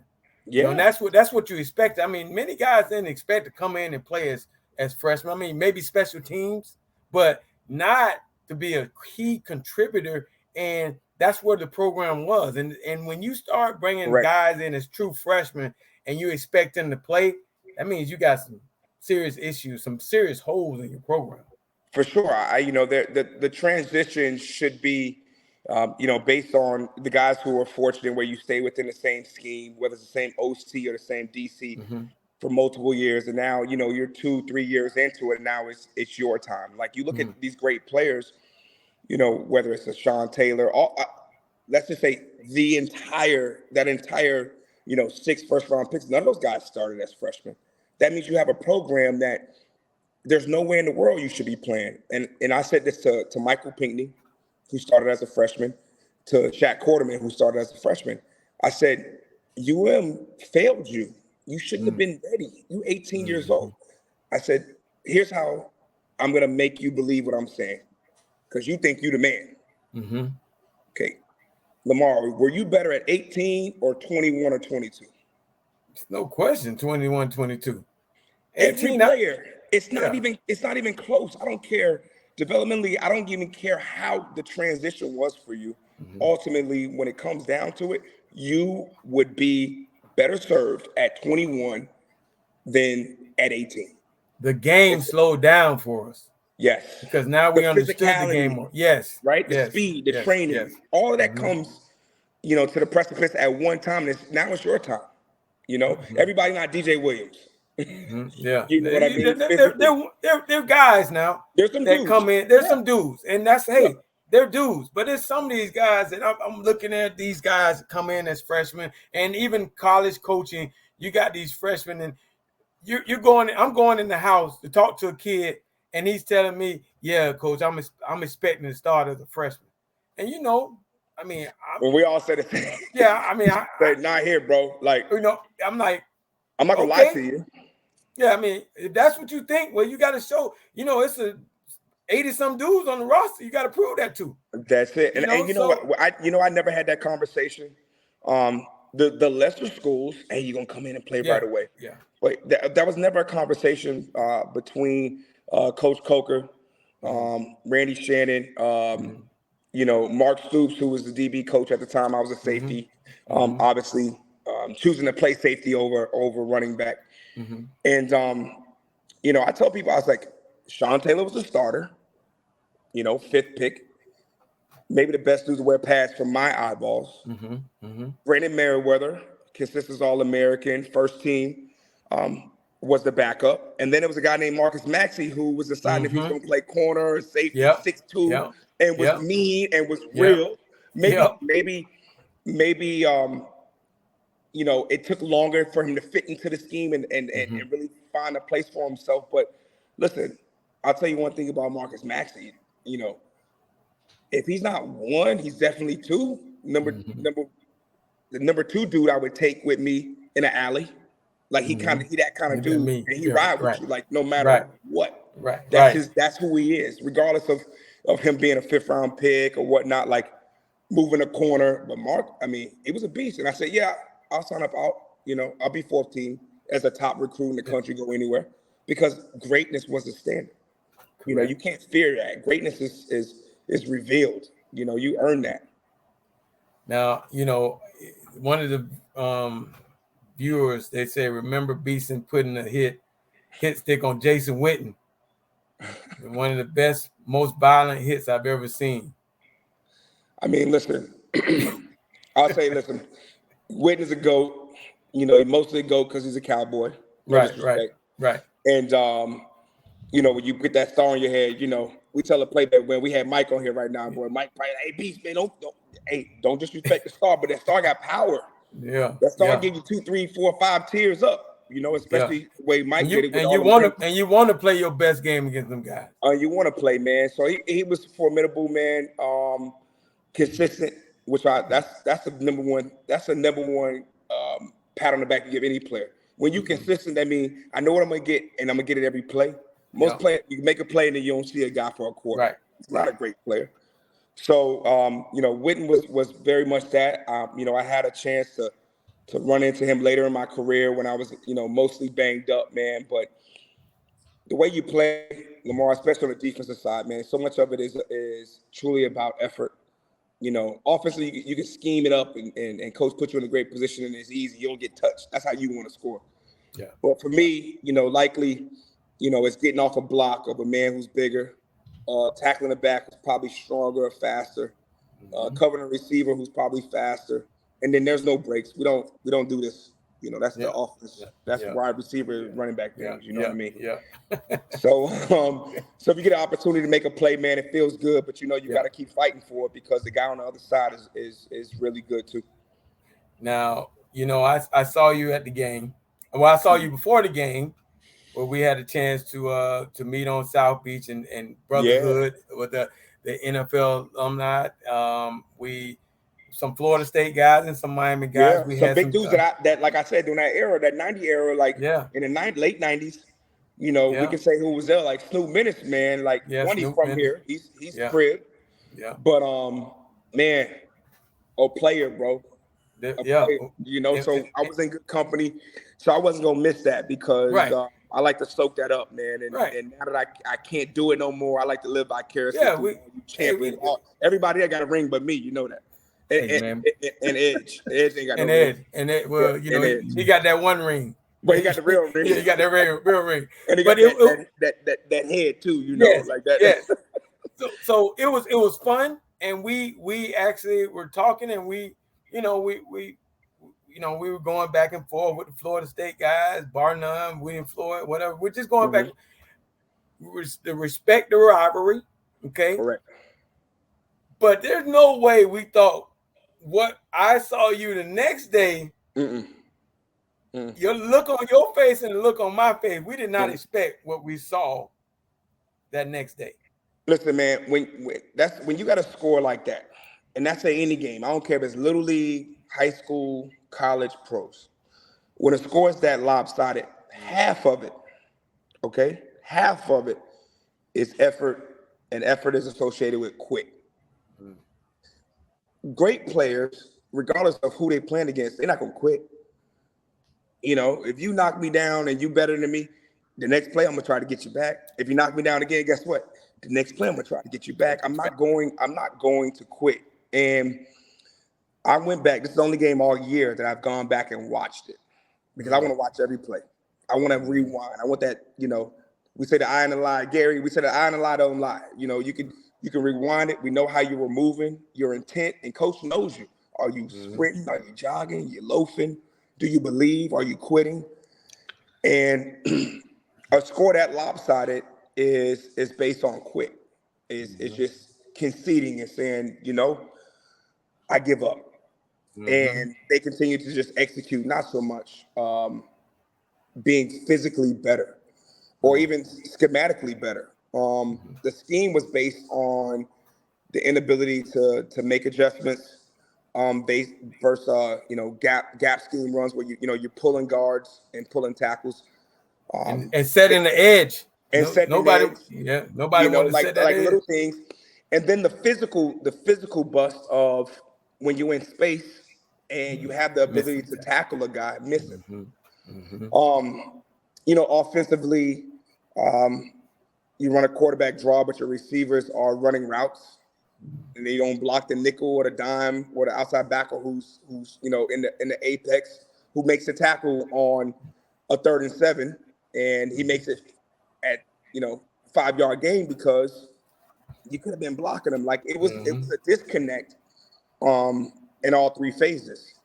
And part of that is, from my perspective, if I believe that we have, good coaches, which I do, part of that is buy-in, right? Like, whether your father's there or your father is not, you look at your coach as a father figure, the buy-in, the trust, the love that is there for your coach means if coach tells me to do something, I'm going to do it in a way that I know I should, because I believe that if I listen to him, I'm going to be in position to be successful.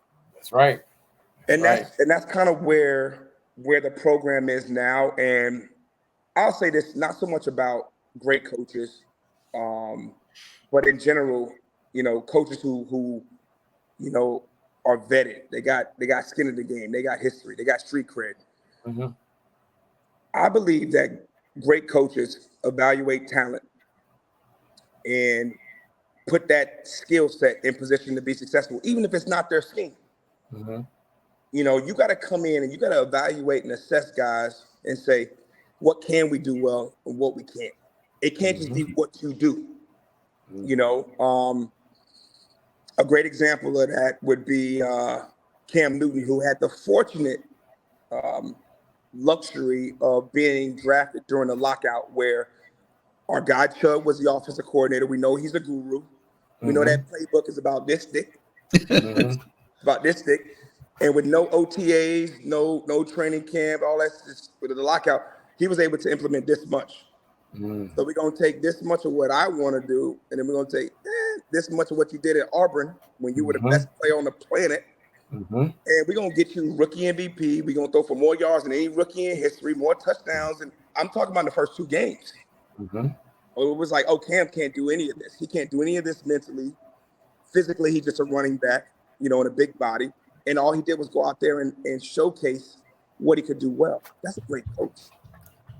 Yeah, and what he was able to do is what we talked about actually earlier, coaches getting to know what their players can do, and also saying, okay, I got this offense, but let me make sure that I can curtail my offense to where I can make this guy successful.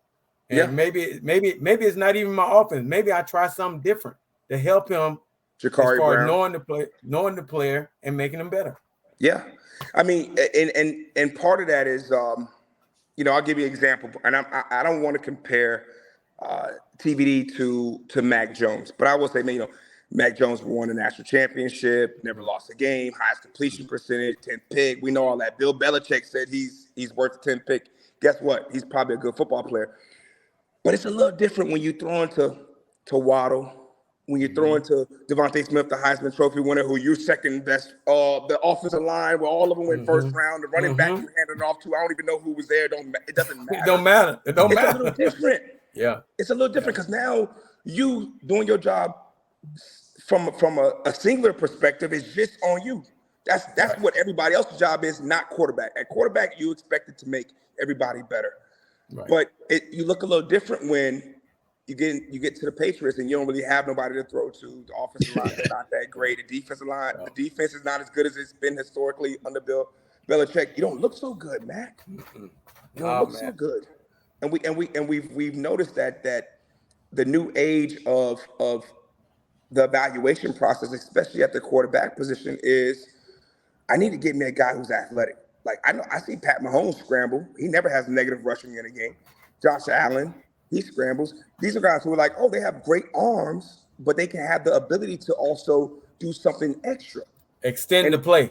Josh Allen's unbelievable. I mean, just unbelievable. It's unbelievable. I mean, it's just and look, for my defense, I don't know how to stop that because I want a defensive lineman to be greedy, go get the sack, but also be like, hey man, on third down, can you like have some rush integrity and like don't just pick a side. Like, can you just look before you rush because this dude's gonna take off when I'm in man coverage and I can't stop him. Can't stop and him. I can't hit him either. You know, so you can't hit it. So TVD, if you give them time, or if you give them guys that want to catch the ball, Lamar, you know, no point intended, right? Right. All of a sudden, we can move the ball in a certain way. But, you know, I look at our offensive scheme, our defensive scheme is predicated on having dudes, right? Like defensively, if you want to play man-to-man on the outside with some of these receivers, and we saw this in Middle Tennessee where this dude, I don't know his name, number 3 and 83 both need to be in the portal next year. We need to pick them up because them dudes could flat out run and they caught the ball. They still running. Right? So when you don't have the mentality here to play big boy ball, which is like my man's better than your man, or I'm gonna run this zone read and my 5 guys gonna move these 4 defensive linemen out of the way and I'm gonna get 3 or 4. We don't have that.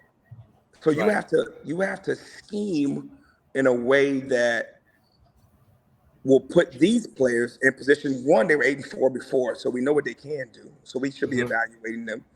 And then we're gonna figure it out. And kind of going to Chikari is more about that, right? He gives you an added element. The line is not that formidable. At least he can extend plays, run some quarterback design runs, make decision versus man coverage, and move the chains. And all of a sudden, you know, you can score points or at least play field position.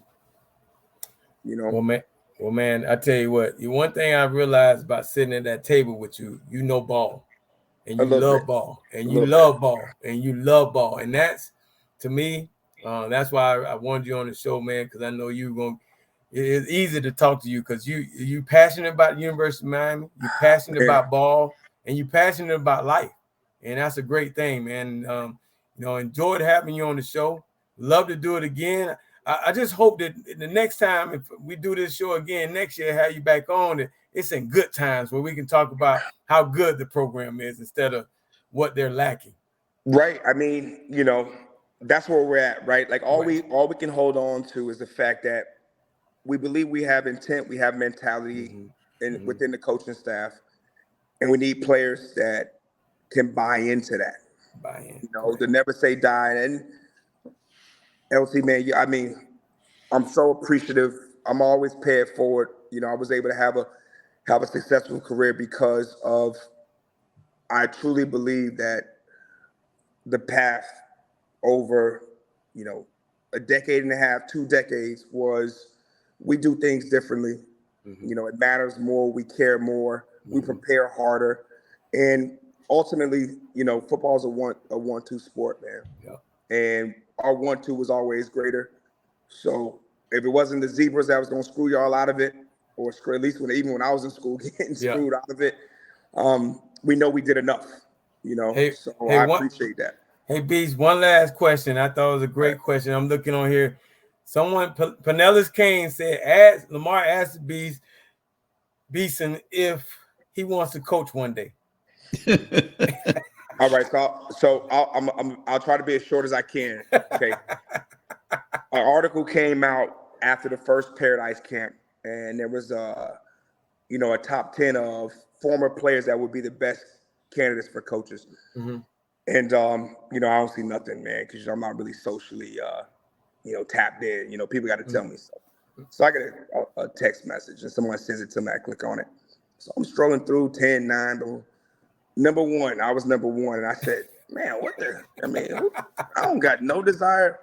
But I tell you the difference and why I can't do it now is I was not the most physically gifted dude. I didn't go to the combine and break the clock. Mm-hmm. But I will say this, my teammates will tell you, whether it's at Miami, high school, or even in the pros, there wasn't a guy that worked harder.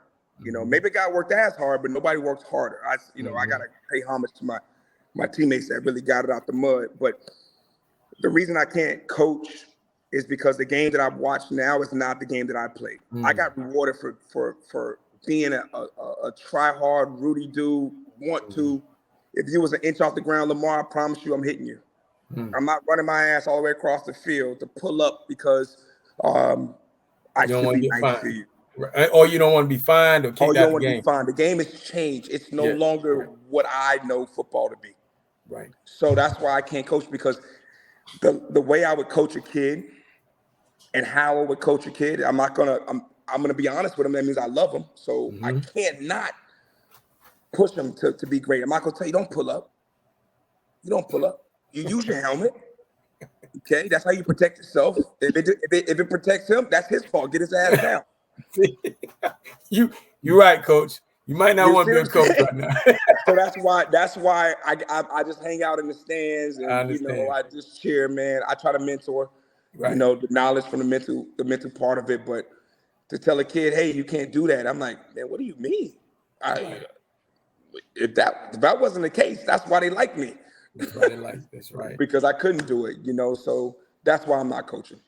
Well, again, man, I appreciate you coming on, man. We got to do this again, man. You're such a genuine person, and again, your passion for everything that you believe in definitely shows when you talk, and we appreciate you being on, John. Love anytime, and we just gonna keep our fingers crossed and pray about it, man. We got to get back. All right, buddy. Great seeing you again, John. Love, man. LT, all appreciate right, it, big dog. All right, baby. Thank you. Yep. Man, I needed some popcorn, LT. I just was sitting back and just taking all that in. Man, he's just a very well-spoken guy, man. He's just very passionate. When you talk to him, he's very intense too. You just like, man, is he gonna get up and tackle me at this damn table? I don't want to get up and act like we're gonna do some moves or something, man. He's just very. And I saw him at that game, and he had the same hurt look I had after the game. He's very passionate about the program, and we only want to see the program do well. And it's, I think because, when you work hard to be really good and you're really good at that time, you want to see it happen again for not only the team, but for the fans that walk those stadiums too. All right, we got Charleston Rambo on deck here, but first let's hear from our friends at CaneSport. Welcome to CaneSport. Family owned and operated since 2010, CaneSport has all latest merchandise for the Miami Hurricanes, Miami Dolphins, Inter Miami Soccer, and more. Come visit us at our store in Davie on University Drive, just south of I-595, or online at CaneSport.com. CaneSport, the spot Miami fans shop. All right. What do you think, LT? Do you have your holiday shopping list ready to go? Well, I already got my first present. I got Charleston Rambo today, so I'm good on that. So he rewrote the receiver record books last year at Miami, and you became the assistant head coach of the Orlando Guardians. And I know that right at the top of your list of receivers that you wanted to bring to that team was Charleston Rambo, because of the respect that he earned from you in what he was able to do last year. And whenever somebody starts like taking the names of you and your contemporaries out from the top of the list, I mean, it registers, LT. It registers. You're and right. He really did have a heck of a year last year, and there's so much that we can talk to him about tonight. So let me pop him up here on the screen. And there he is. Rambo, what's up, man? Welcome back to the Lamar Thomas Show. A lot's been going on since we had you on this show last year, and there's your new coach, man, right there next to you now. What do you think? What's good? How y'all been? We're great. I'm great today. I tell you this, they just asked me, how about my Christmas shopping? I said, well, Christmas was the day. I got the guy I wanted. So, it's a great conversation. We've been involved in some great conversations over the last week, a couple weeks. Obviously, this whole draft process, I was more into calling him than he was into calling me, and I'm just like, I understand that, and because again, it's like I told you before, Gary, he was still doing workouts for NFL teams, so and I explained to you, Rambo, I said, hey man, I understand that, and I'm all for it, and hell, I hope you get another shot, but if you don't, in the meantime, I have something for you that might be beneficial. Am I correct? Yes, sir, you did. I appreciate you, most definitely. So today when I called him this morning, because I had to call him to find out if any other teams had been talking to him. There was 3 teams before us, and I was worried about those 3 teams. And so once he kind of assured me that it was none of those teams, I was like, well, hey, bro, we're going to take you with the 4th pick.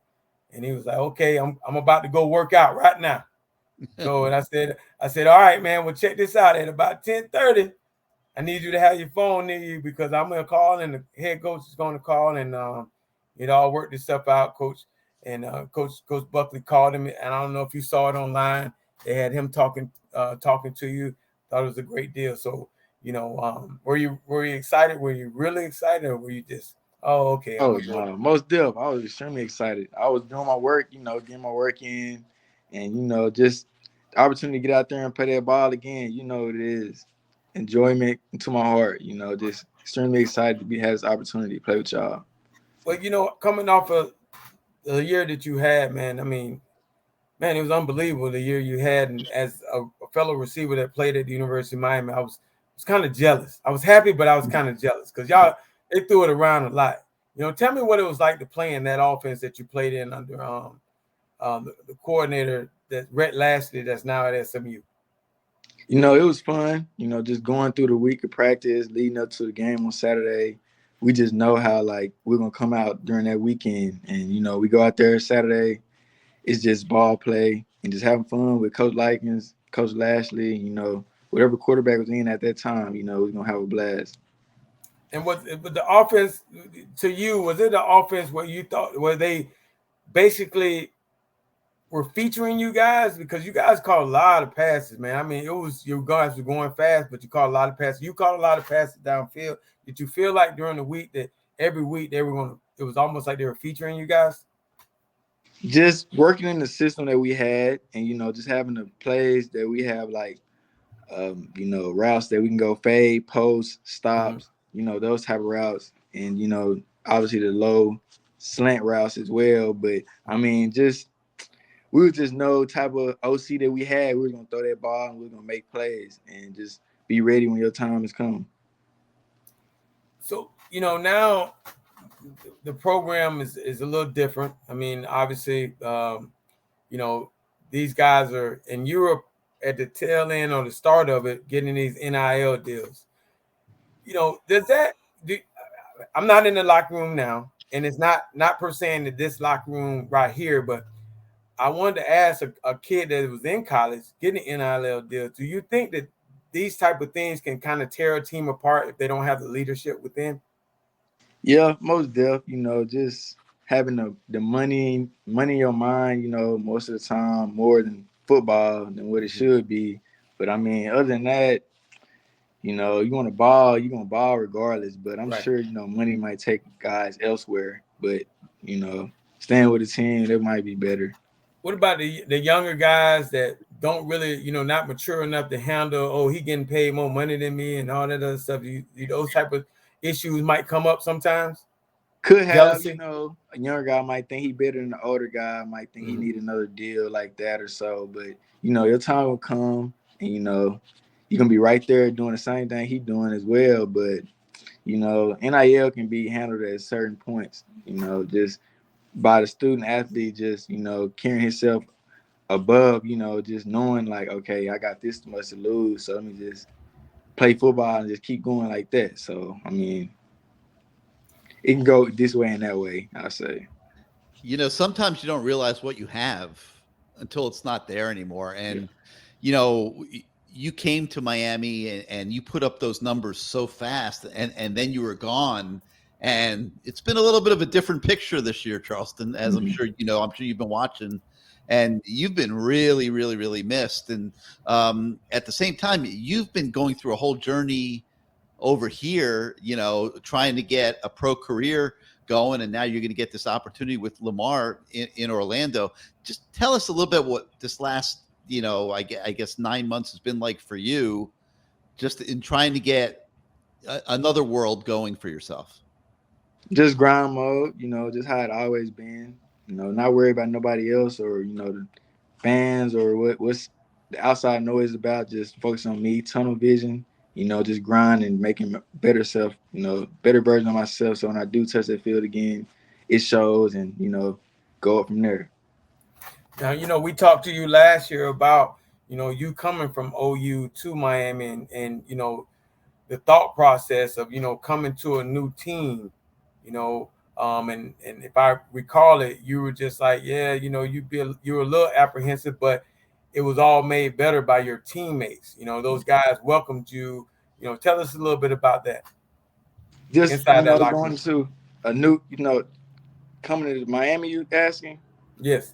Yeah, I mean, just coming to a new locker room, new faces, new QBs, new running back, new tight end, new O-line, just got to,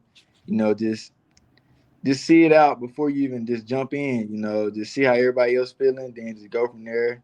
And, after that, grind, show them what you really about, and you really about this team. So, show that you want to be there and grind your tail off to even show those guys that, I can start as well. So, yeah, it's a lot to go into that. You just got to have your mind clear, and that's what I did, and, stay grind mode as well. So, yeah.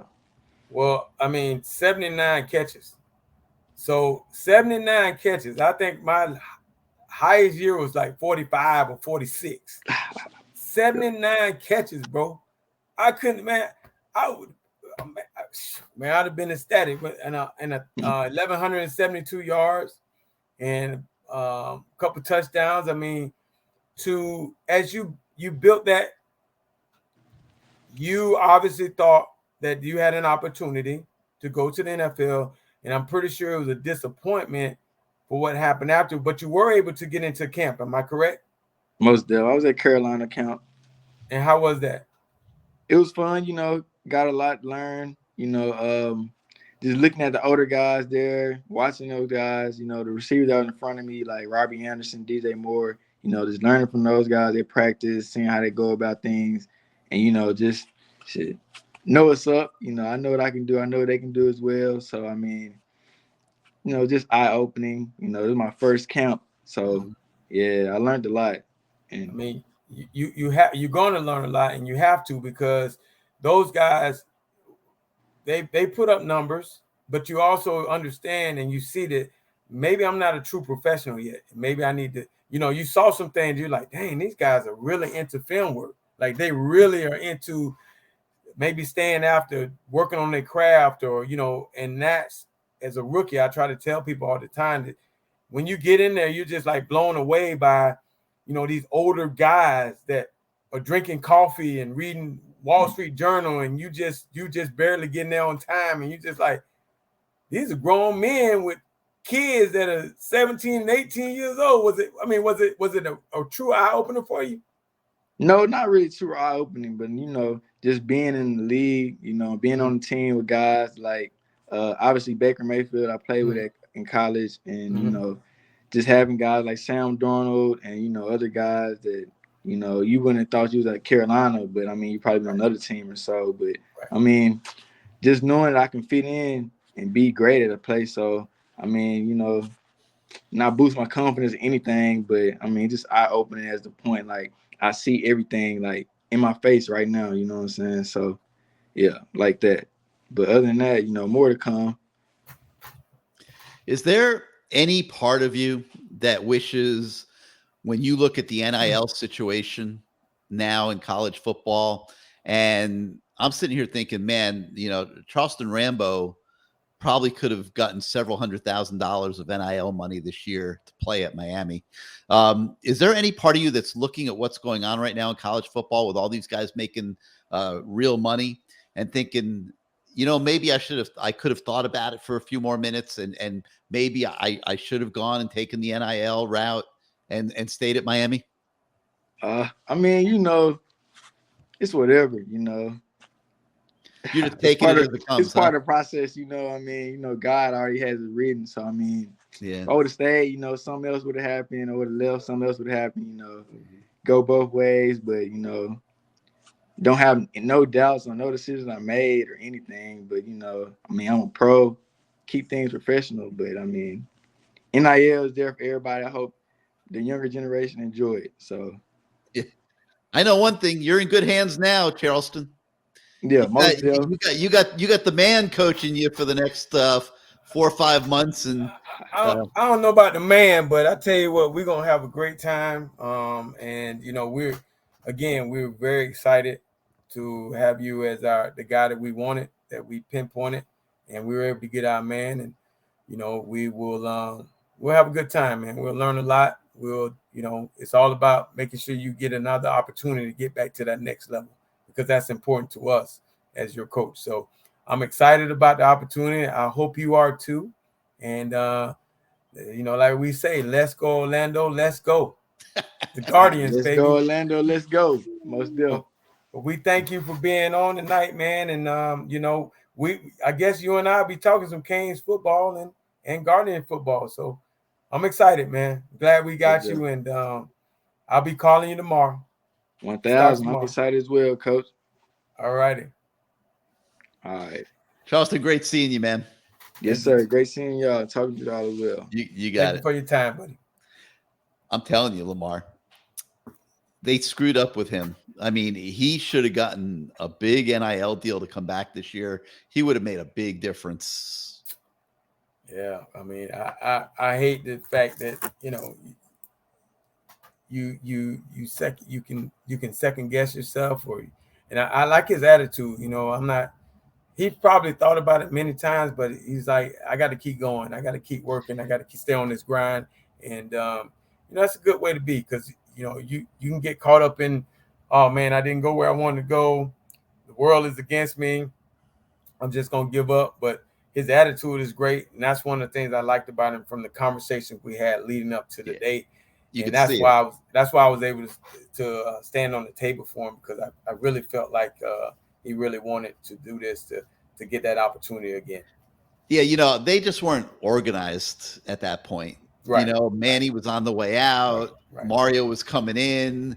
They didn't have the NIL program established yet. I think if it were to happen again today, maybe it plays out differently. You got Alonzo in the building, sitting there, having real talk, saying, Charleston, look, I know you just had a great year and you're a big part of this team, but you might not get drafted, or if you do get drafted, it's going to be really, really late.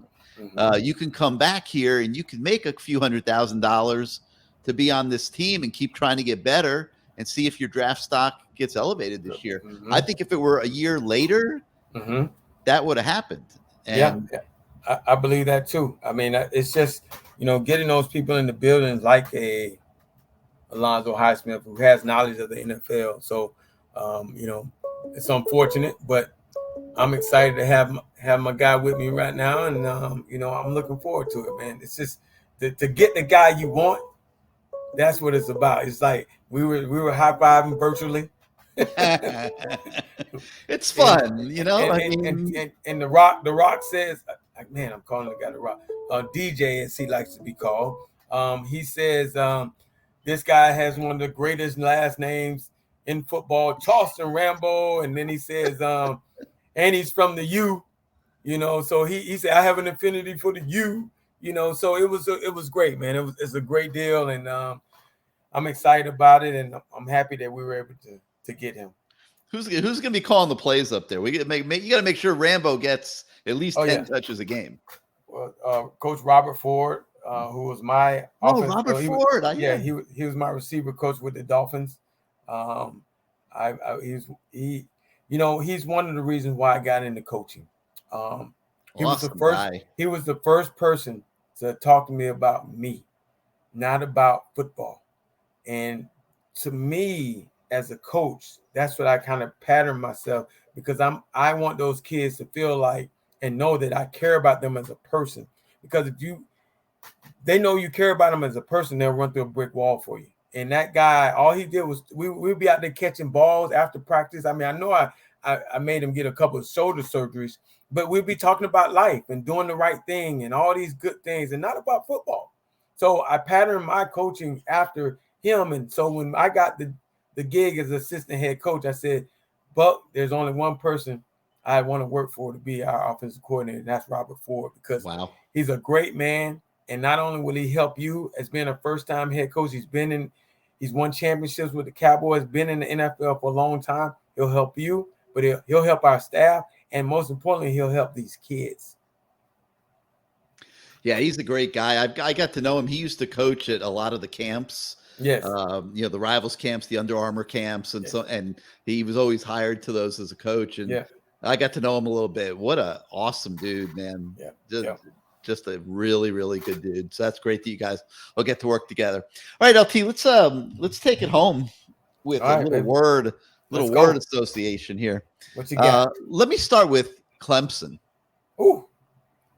Again, let's go back to what I said earlier in the show. They're still premium in the ACC. Until you knock them down. We've been close a couple times. Well, I won't say a couple times. We've been close, but they just were too much depth. Too many guys that, again, been there that have been developed over the years, and they got their opportunity to play. Now, you could say it's a down year, but maybe they lost a game or two, but they're still Clemson. And so for Clemson, for us to go there and play a good game, and have a great showing, and then have a chance to win the ball game, I think it'll do wonders for this program as far as being able to, now you got Pitt at home, and I think it does wonders for your confidence. Yeah, it's been pretty ugly the last several games against Clemson. Yeah. You just wonder, where is this team at right now? Mm-hmm. You got probably 20, 30 guys getting ready to go into the portal. Mm-hmm. What kind of fortitude are they going to bring up there this weekend? It's going to be interesting because, they're going to get smacked at times. Like this is a real football team. Best team they've played this year for sure. Oh yeah. Well, you talk about the foundation and the culture in that locker room. It's going to be stressed. It's going to be stressed, and you'll find out a lot about some of these guys. And I'm sure as coaches, and they're sitting in this staff meeting room, because I've sat there before and said, we'll find out a lot about some of these players, and we'll know whether we want them here or whether they're getting the hell out of here. But if they don't want to be here, they got to go, and we got to bring in better. Yeah, they're not going to be sitting here next year like this. No, I don't think so. I don't think so. So yeah, we'll see. All right, let me go. Let me see Dabo Swinney. Dabo, Dabo's been riding high, man. He had Brent Venables with him for a long time. Defense was always pretty solid. Not as much this year. They let down a little bit, but Dabo's still a top quality coach, man. He's still I would say a top 10 coach in the NCAA. So he always has this team ready to play. One of the things I love about Dabo is that he was a receiver coach. A lot of people don't know that. He was a receiver coach who got the job as a head coach. Yeah. He wasn't ever a coordinator. He was a receiver coach. And he even gave me, because I saw him at a coaching convention, and he was starting to speak, and he looked, he said, Lamar Thomas? And I was at Louisville. I said, yeah. He's like, man, I played for Alabama, right? I'm like, yeah, I know. And I talked to him afterwards, and we developed a friendship. And he even helped. He gave me some drills that helped me as far as coaching. And I learned a lot from from watching his drills. As far as one of the things I did learn from Dabo is when you do drills, you can combine 2 or 3 of them to be efficient with your time. You know, you don't have to do one. You do 3 drills in one, and now you're very efficient with your time. And I learned that from just talking to him and watching that tape. Would you say he was a really good receiver coach? He had some really good players. Yeah. I mean that in itself, and he seems like the type of guy, like I just said, as far as there's some guys that they're gonna coach you on the field, and they're not gonna coach you off the field. He seemed like a guy that his receivers actually genuinely probably like playing for, and that's why he probably got the head coaching job, because of the job he did with those receivers. You know, when it's something too when you have kids that want to play for you, and they know how much you care, then it kind of transitions to the whole team, and your other position coaches or your other positions, they're looking at saying, damn, man, I wish my coach was like that. Let's go to Ja'Cory Brown. Well, we'll see this week if they open up the offense. I would think in order to be successful, they're going to have to let the reins off a little bit and throw the ball a little bit more. The quarterback runs. We know you can run the ball, but you got to have some type of some type of imagination. You got to fool the defense a little bit. It's not that same game plan you had Florida State. A little bit more in depth than Georgia Tech. Open it up a little bit and then come back with some of the quarterback runs, and you might be able to be successful. And maybe show that arm strength and hit them once or twice down the field, and have some guys make some plays for you. Well, they tried. They took 2 shots, yes. two deeper shots in the Georgia Tech game, and he just overthrew them. Right. They showed some imagination as they were trying to score touchdowns as they got deeper into the field with the passes to the H-back sliding out. And those were a couple plays that Josh Gaddis had in his back pocket. Great job by Coach Gaddis. Simple passes. I mean, the one to Will, he just lobbed it out there. I mean, there was nobody within 15 yards of Will. The other one, the Skinner, was somewhat similar. I mean, just really well designed by Josh Gaddis. What you're saying is, and I agree with you 100%. You're playing a different opponent this week. Okay, this is not on the wheel route that he threw. It's almost like number one didn't even want to be out there covering the guy. Did you see that? This is not going. That's not going to happen to me. No, I couldn't believe that. The guy just was like, he packed it in. He's done. He's ready for the offseason. That was stunning. I mean, it was to Miami's benefit, so I didn't really talk about it. But like, I've never seen a guy like so clueless and give up on a play like that. Like, it was crazy. Packed it in. It wasn't like he was even fooled. I mean, he was like a statue there. Like, packed it in. He's trying to get to the club. He's trying to get to the varsity. That was crazy. But one final thought, like, take us inside Josh Gaddis's head in this situation. We want to see the ball going down the field. We want to see what Ja'Cory can do. The fans want to see it. Right now they're assuming that things can happen, but we don't know. We want to see it. And I think they need to see it, Lamar, because they have to make the decisions that we talked about earlier in the show. How hard do you try to keep TBD? Do you let Jake just go to the portal, or do you try to get him to stay and work with him for the next 9 months and make him better mentally? Because he could throw the football. I mean, he's got a good arm. He's got good touch. I mean, he can. I mean, would you agree with me from what you've seen of Jake Garcia that he can throw the ball a little bit? Like, yeah, I like his arm. I mean, it's just amazing that I still didn't understand, and now, seeing that you point to your head, it's like, okay, now I kind of understand, but this is going to be coming off of last week's game where you did a lot of great things, had some good play calls. You were in control of what was happening. If you can somehow get that back, you will have a chance to win a game, and I think it'll do wonders for his confidence, because you got to have confidence calling these plays too. You can't be second guessing yourself, and the kids got to have confidence. That's why we always say, I learned this from Bobby Petrino. If it ain't completed in practice, we ain't running it in the game.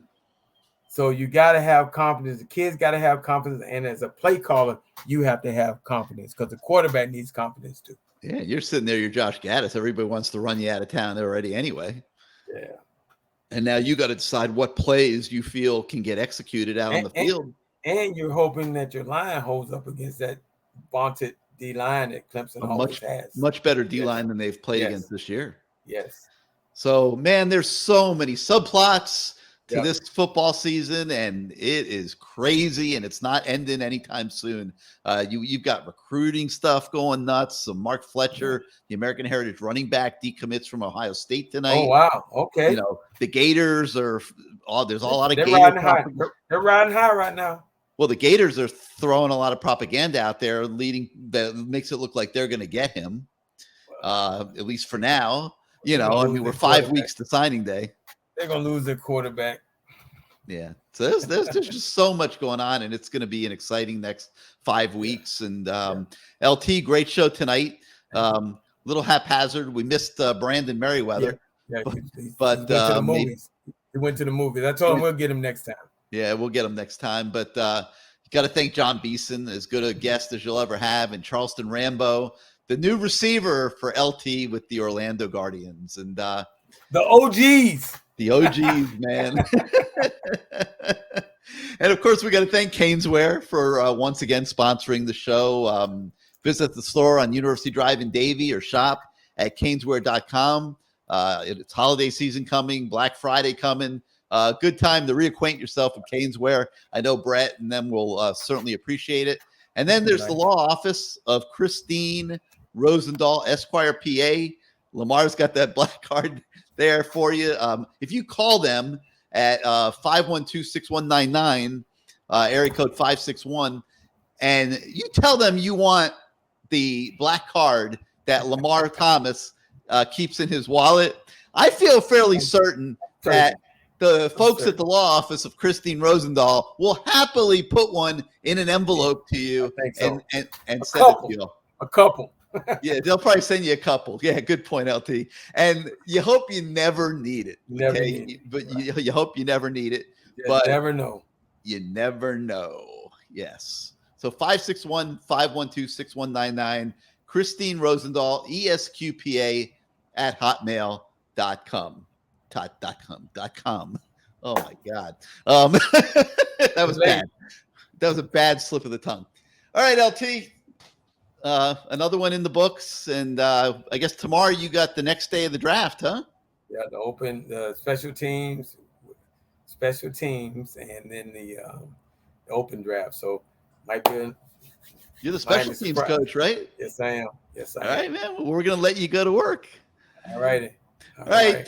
For LT, I'm Gary. Thank you so much for joining us tonight, and we'll see you next time, everybody. Go Canes.